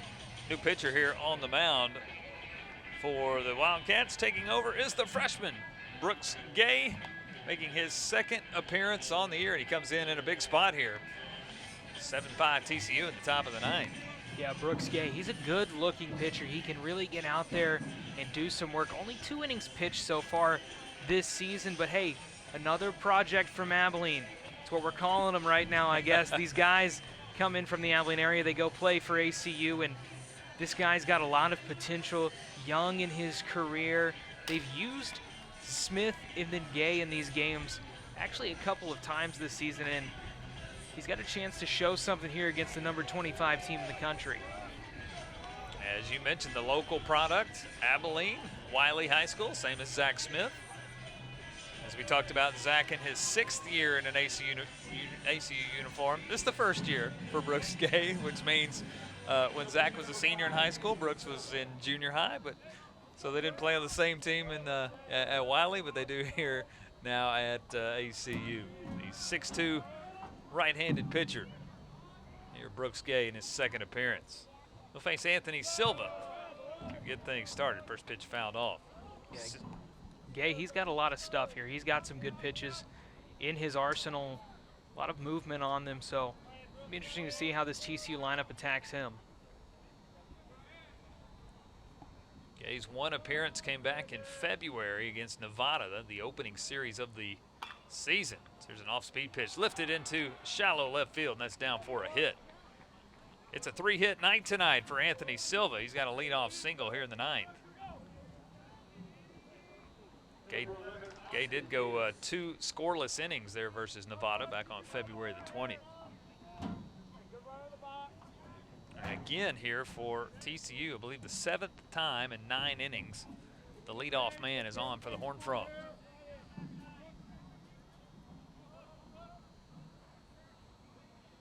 Seven times in 9 innings tonight, the leadoff man on.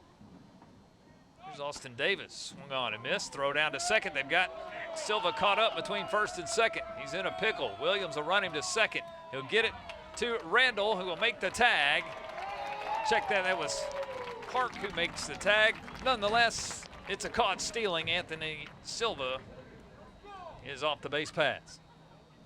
Yeah, don't overthink it. You see Coach McCarty stepping out of the dugout, almost trying to remind them to keep calm and keep their eyes open. And hey, good work on that. You practiced that all week, and it's great to see you execute that on the field if you're ACU. So Davis now with the bases empty at an 0-1 count. Here's a curveball and misses. 1 ball and 1 strike.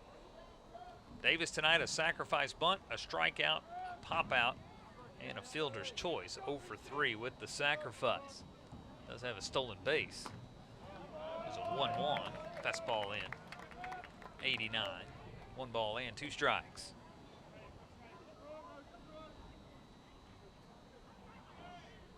As Rick McCarty looks on to his freshman right-hander. Brooks Gay, the kick. Curveball. This one hit right to Park at shortstop. Long throw across the diamond on 1 hop. Williams will pick it out of the turf. Nice play, 6-3 on the putout. 2 outs here in the top of the 9th. Yeah, easy put out there. Not really at third base. They've got a situation where you got to throw across the diamond. That's a lot of distance to throw, and you practice your whole life if you're deep in the hole like that to find it, and did his job perfectly. Nice play, yeah, there by Crew Park. 2 outs now in the inning. Here's David Bishop. 0 for 3 with a walk and an RBI.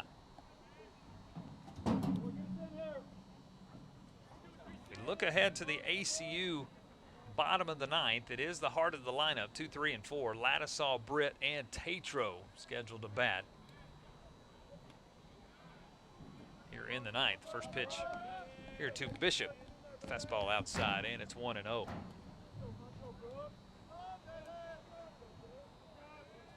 ACU's put themselves in a position to make a run at this in the bottom of the 9th. Game that TCU led 6-1 after 4. There's off-speed pitch in for a strike. 1 ball and 1 strike. Yeah, and you got to look back at that 4th inning and really ask what happened after what ACU's done here late in this game. Is a lot of mistakes, a lot of bad pitches, a lot that got away. Another curveball in for a strike. Brooks Gay 1 pitch away from getting out of the top of the 9th.